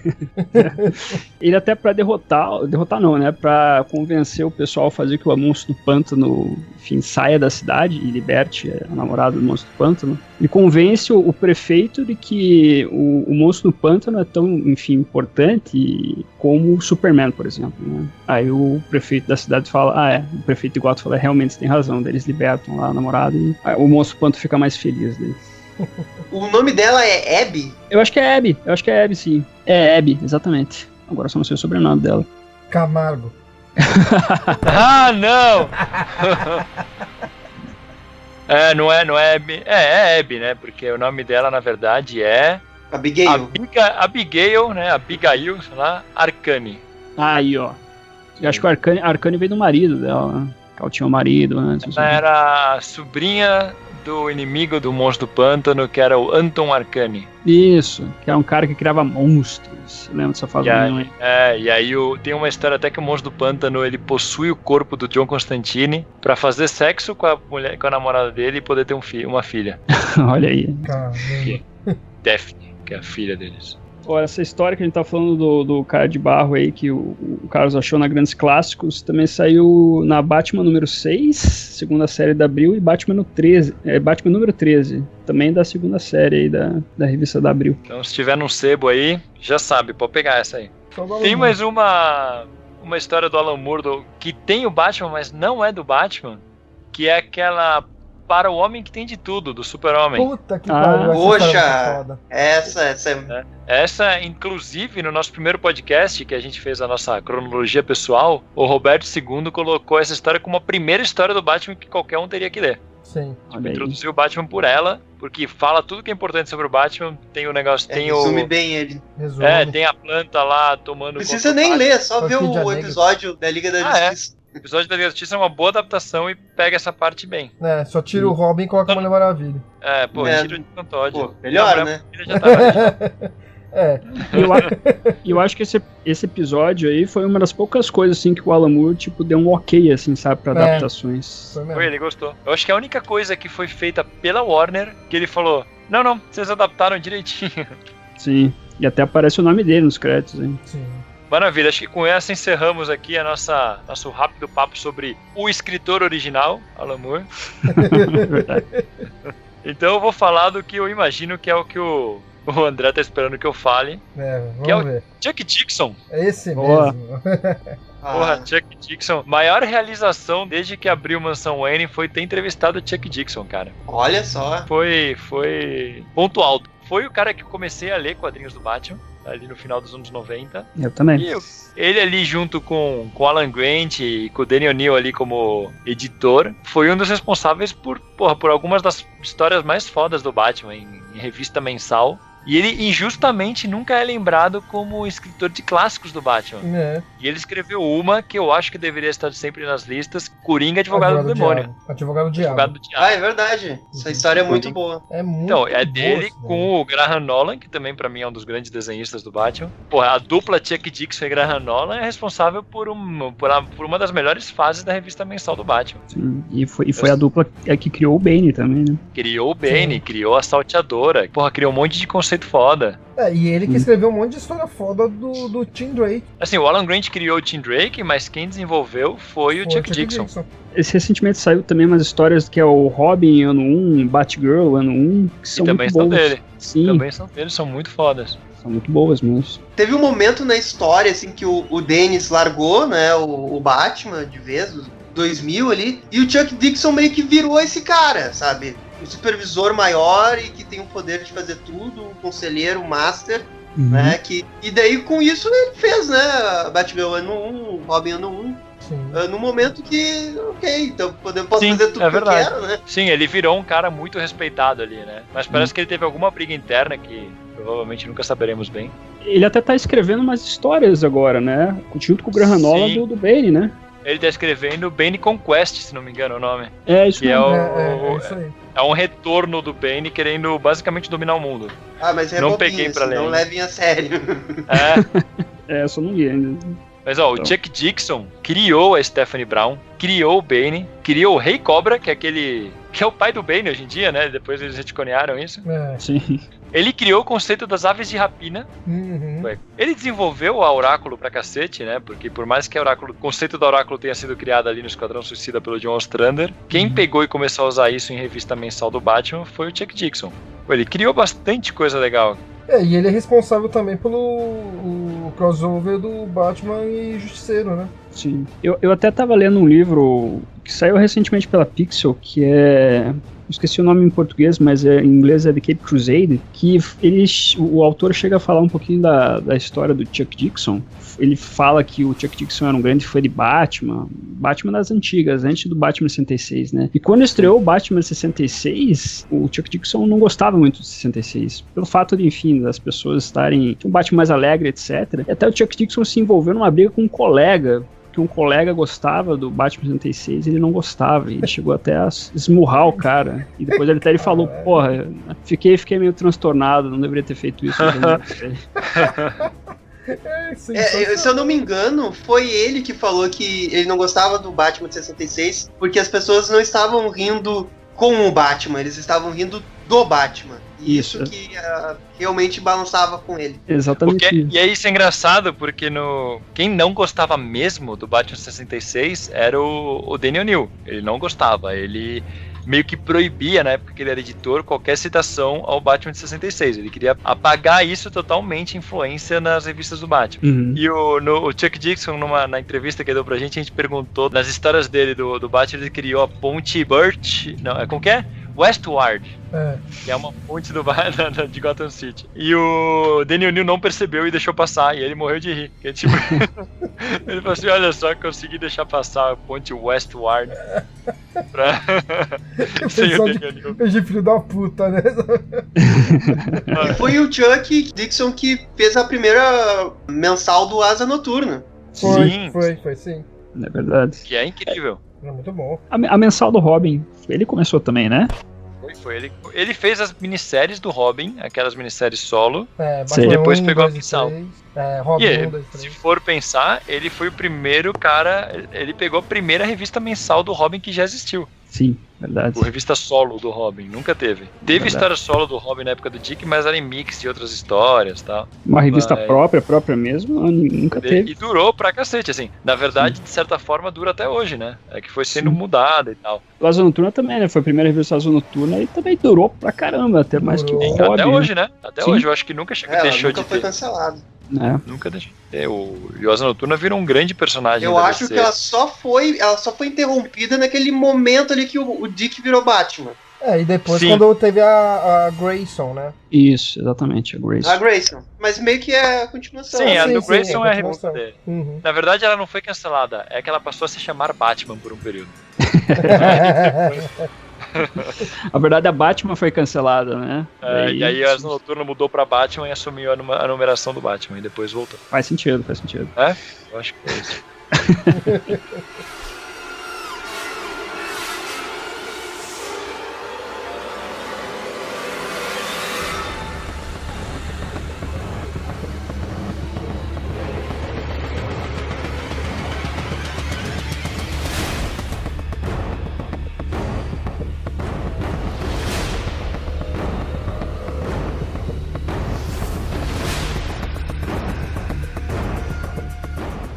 Muito bom, então vamos fazer uma rodada final, galera? Bora. Bora. Vamos lá, então. Gabriel, sua última. Pensa bem que é a última, hein? Agora tá até difícil. Poxa, um monte já foi citado, né? Mas eu também queria continuar citando uns bons desconhecidos, que eu gosto muito desse cara, e também ele é duplo, assim, ele desenha e escreve, que é o Paul Pope, do Batman ano 100. Muito O bom. Eu acho fantástica essa HQ, assim, ó. Eu amo de paixão mesmo essa HQ. Eu acho que ela pega muito bem a essência do Batman, mesmo sendo tipo 2038, 39, né? Mesmo assim, eu acho ela fantástica. Porra, muito bom, muito bom. O Paul Pope, eu já comentei sobre ele aqui. Ano 100 é um quadrinho que eu preciso dar uma chance de novo. Que é a primeira vez que eu li com uma expectativa fodida e não soube encarar bem. Preciso ler de novo. Não desgostei, mas não entendi qual que era, tá ligado? Justo, mas tentando explicar, é muito mais sobre a mitologia, né, do Batman pra cidade de Gotham, né, o impacto que ele tem pra Gotham. E essa HQ, se eu não me engano, ela é bem antes do Nolan começar a falar sobre isso, né? Uhum. Se eu não me engano, ela é de 2005, eu acho. Eu acho que é isso mesmo. Eu acho que ou eu tô louco. Paul Pope, ele escreveu 2006. uma história. Não foi ele que escreveu aquela história da Batcaverna? Que de uma criancinha entrando na Batcaverna? Pô, essa Então história é lembrar. boa. Talvez seja ele, eu não lembro. Mas eu lembro que essa história é bem boa.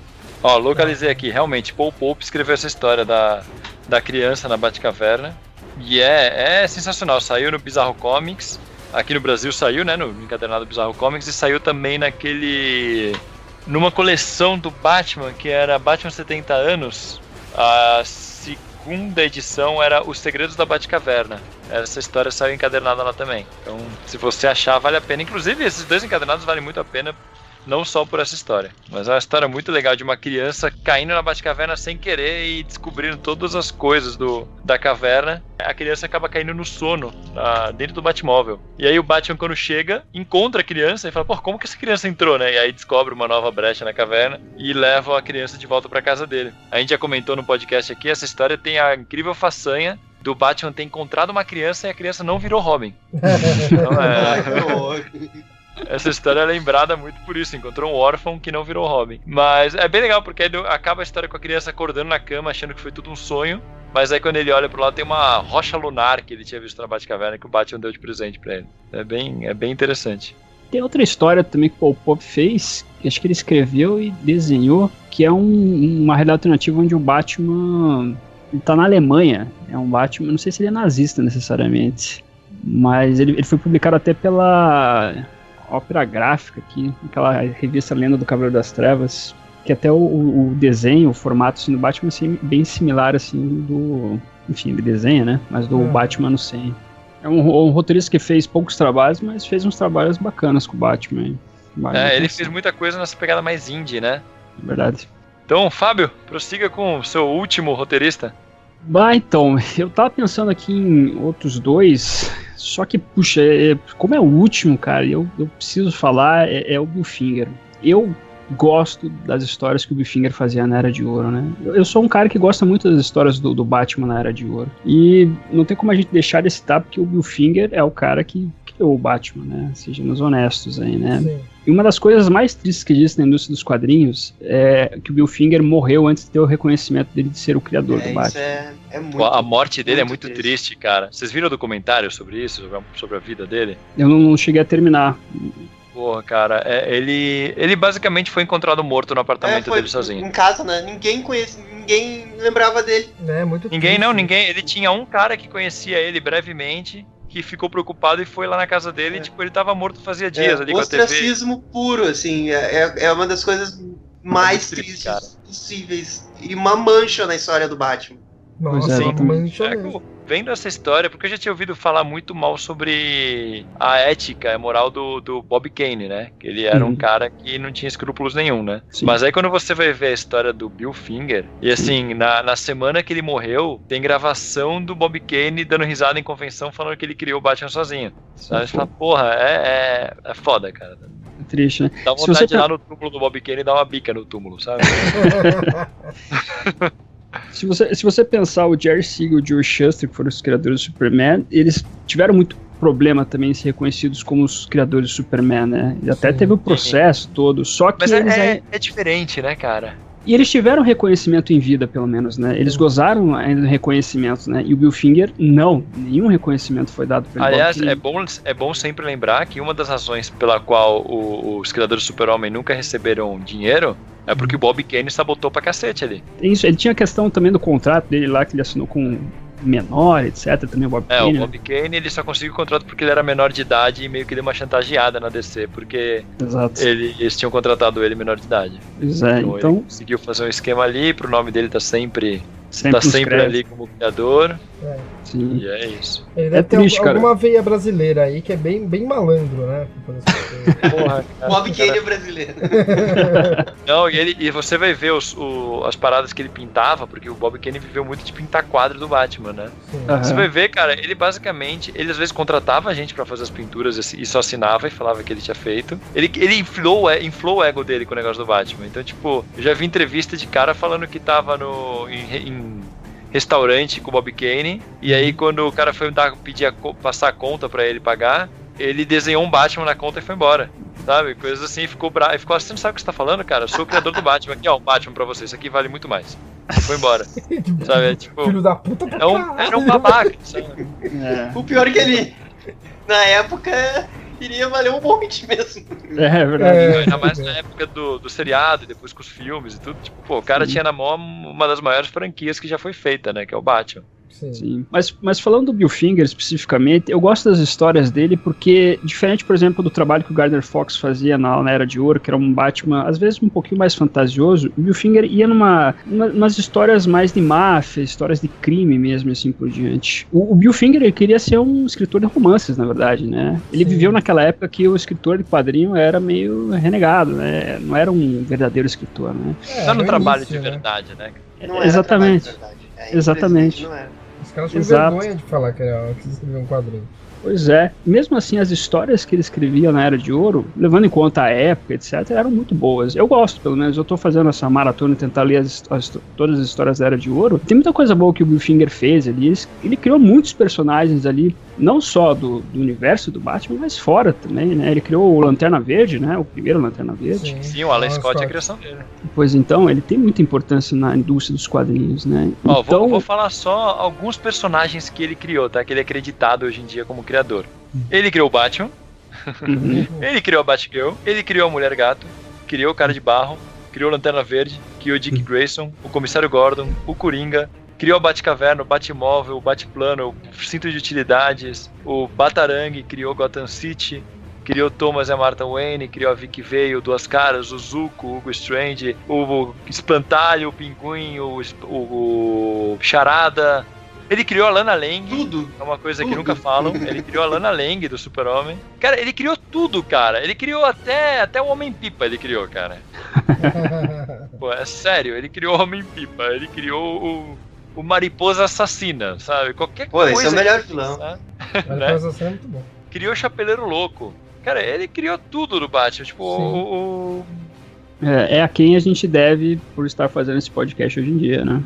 o Batman só existe por causa do Bill Finger. O Bob Kane criou um nome ali Sim. e pronto, sabe? Tipo, ele criou um personagem que não tinha nada a ver com o Batman. Os relatos que existem é que o Batman era um cara com uma roupa vermelha, Uhum. com uma máscara tipo Zorro, Uhum. e só. E aí parece que ele tinha umas asas, mas ninguém sabe dizer se isso não é a historinha que o Bob Kane conta, que ele fala que se inspirou nos desenhos do Da Vinci, né? Que eu acho Exatamente. Tem aquela imagem, até já meio clássica, né? Que é o Bob Kane e o Bill Finger, né? E daí tem um desenho, na verdade, né? Que o Bob Kane imaginando esse Batman aí que ele imaginou, e o Bill Finger daí, toda aquela lore do Sim. Batman, né? O É Batman muito bom essa, resume muito bem. Exato, exatamente. Bem isso, Gabriel. Resume muito bem o que é a criação do Batman. Não, é incrível, cara. É uma das histórias mais tristes que tem da história dos quadrinhos. Sim.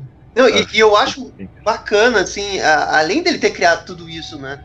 Como ele ficou fiel à HQ do Batman, né? Ele ficou por muito tempo. Sim. Dizem que ele era um cara muito na dele, assim. Ele nunca tentou conquistar nada. Ele ia lá, fazia o trabalho dele, ia embora. Ele não acreditava que o que ele tinha criado era grande coisa. Tava lá fazendo. E ele só recebeu crédito em vida uma única vez, que foi o último trabalho que ele fez, que ele escreveu um episódio da série dos anos 60, que foi um episódio do Rei Relógio, que inclusive o Rei Relógio também foi ele que criou. E ele escreveu isso, parece que assim, um dos roteiristas da série dos anos 60 era conhecido dele, e chamou ele pra escrever lá um episódio. E aí ele escreveu, mas assim, foi tratado como um qualquer por toda a equipe da série. Ele também entrou e saiu como se nada. Ninguém na época, tipo, teve que vir historiador depois pra perceber que aquele foi o último trabalho e o único que ele foi acreditado em vida. Não, e com certeza nem os próprios produtores sabiam que o Bill Finger tinha criado o Batman. Não, ninguém sabia. Aquilo era considerado meio lenda urbana, meio piadinha, assim. Não era criado, não era de verdade, sabe? Tanto que só recentemente, eu acho que o Batman vs Superman foi a primeira vez que o Bill Finger foi acreditado. Acho que foi Gotham, na verdade. Batman. Foi Gotham?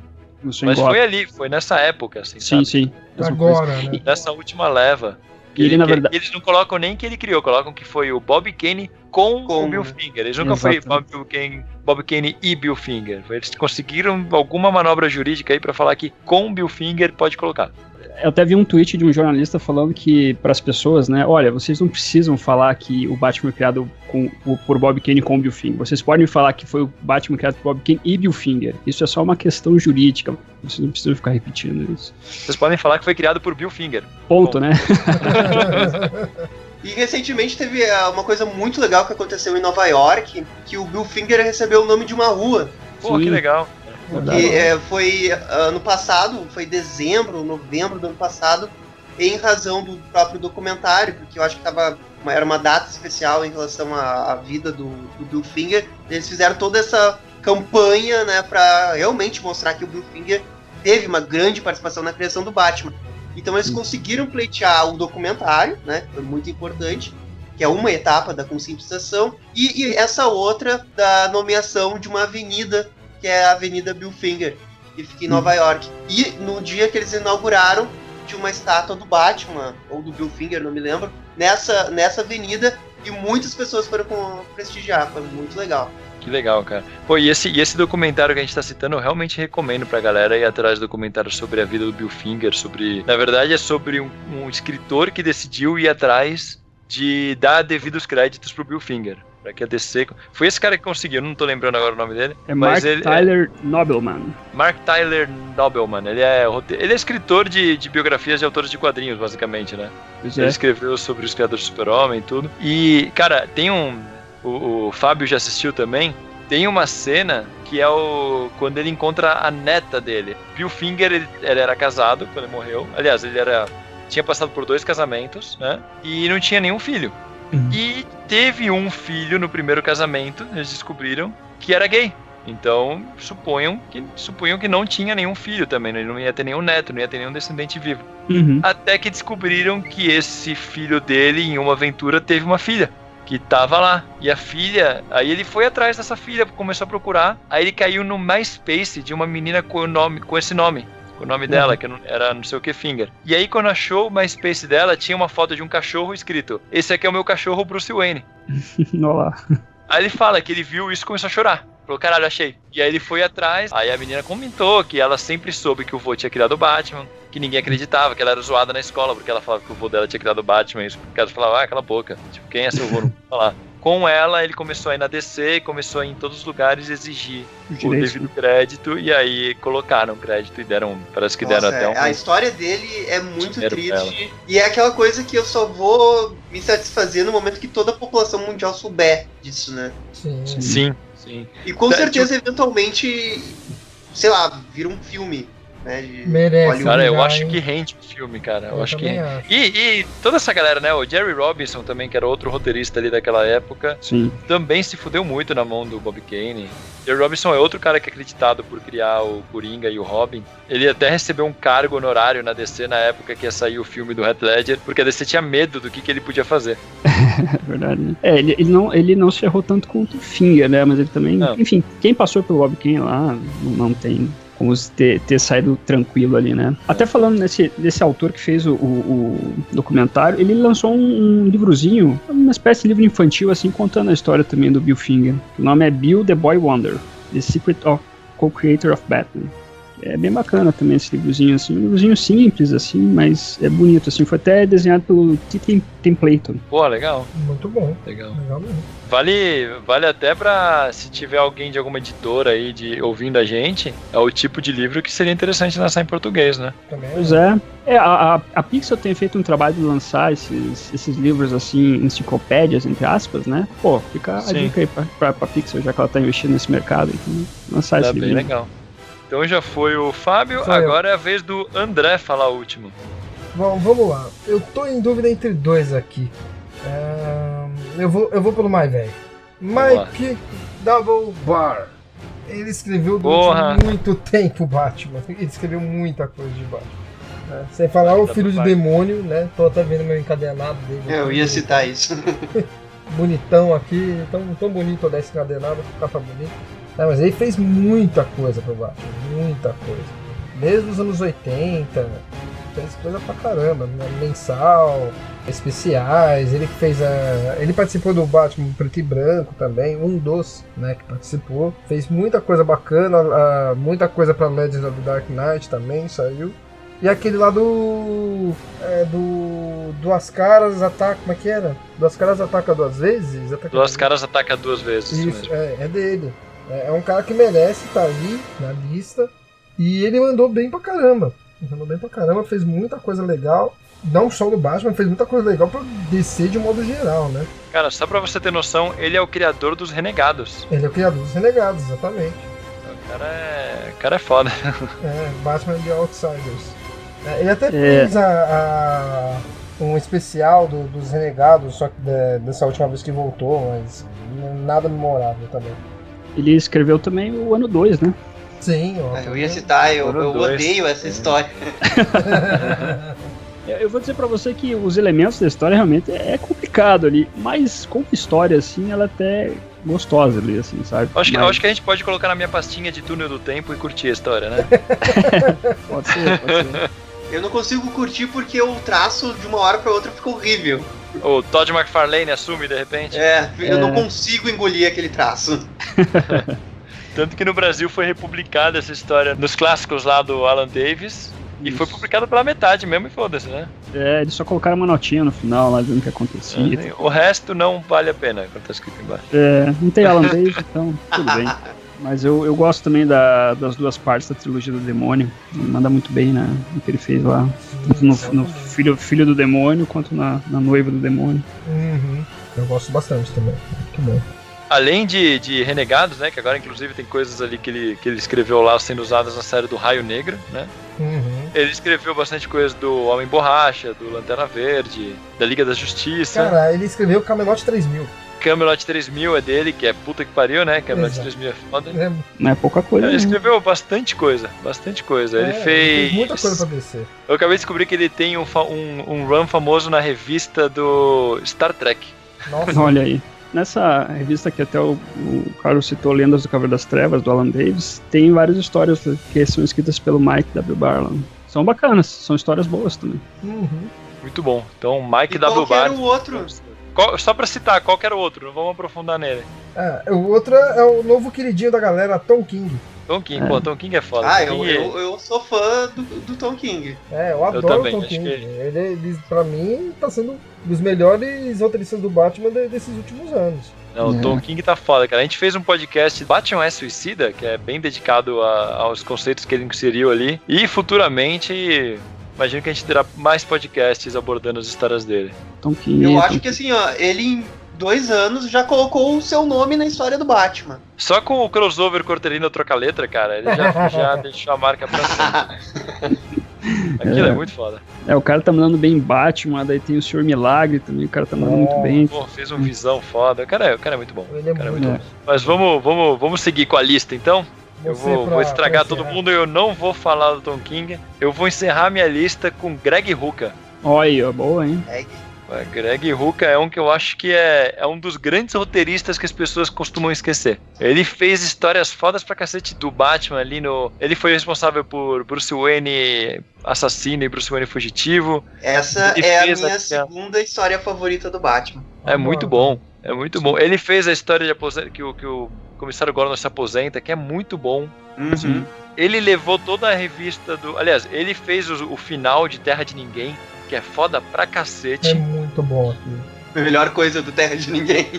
Nossa, aquele final eu acho uma das coisas mais emocionantes que eu já li em revista do Batman. O final de Terra de Ninguém. Até um dos fatores que eu gosto mais de Terra de Ninguém do que Queda do Morcego, sei que é meio estranho falar isso, mas é o fato do Greg Rucka ali ter pego os roteiros ali, cara, ele manteve a Terra de Ninguém muito bacana, ali, num nível muito bom, assim, sabe? Aquela história que tem o julgamento o julgamento do comissário Gordon pelo Duas Caras, cara, Puta, aquilo é demais, cara.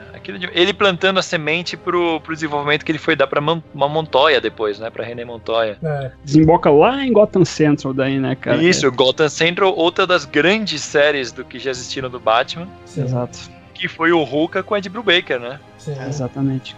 Que dupla. E caralho, é uma série assim que eu gosto de pegar de vez em quando e reler, porque é demais, eles abordam o universo DC até de uma forma geral, do ponto de vista de uns policiais, e é muito incrível, cara. Essa HQ é uma das 10 melhores HQs da história do Batman, com certeza.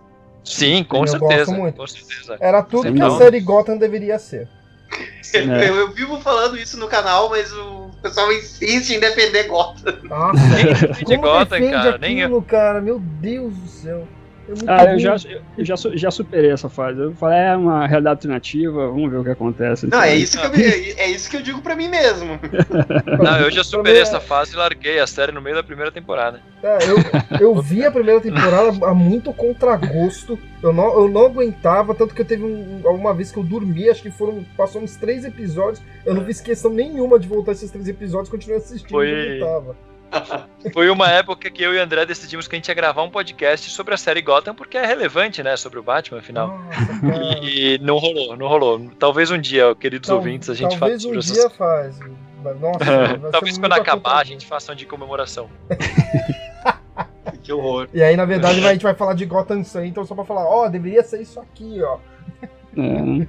Até o Gotham Central, o Rucka ganhou um Eisner, né? Pela história lá da Ganhou. René Montoya. É muito incrível, cara. E tem muita mais coisa que o Rucka fez, cara. Pô, ele foi o cara que trouxe a Batwoman nova, né, cara? Sim. Nossa, aquilo é Porra, sensacional. tudo- demais. Cara, por um bom tempo, pra mim, a revista da Batwoman era a melhor revista do Batman. Sim, era de longe, sabe? É muito foda. É muito foda. Cara, ele trouxe alguns elementos novos pro Ra's al Ghul. Ele fez a morte Donzelas. a Isso, morte das exatamente. donzelas que ele escreveu. Ele Ele trouxe aquela Nisa Racto, né? Que é a outra filha dele, que é usada Sim. até na série do Arrow. É verdade. Cara, ele fez muita coisa foda. Isso sem citar outros trabalhos fora do Batman, né?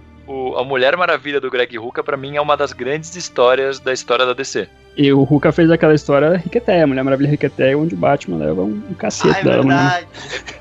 verdade. E durante o run da Mulher Maravilha na mensal, ele colocou várias coisas boas com o Batman também no meio. Sim. Ele foi um dos escritores de 52, a minissérie, não Nova 52, pra quem 52 não que confunde. importa.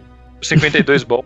Ele escreveu ali, lá ele desenvolveu a René Montoya, que acabou virando a Nova Questão, que foi um puta conceito foda. O cara é muito bom, cara. Tudo que ele toca vira ouro, velho. O cara é bom. Eu gostava bastante dos roteiros bem policiais que ele fazia, né? Tem um trabalho bem bacana no Batman nesse sentido. A fase dele no Detective Comics também vale uma leitura aí. Eu gosto. Eu gosto bastante também.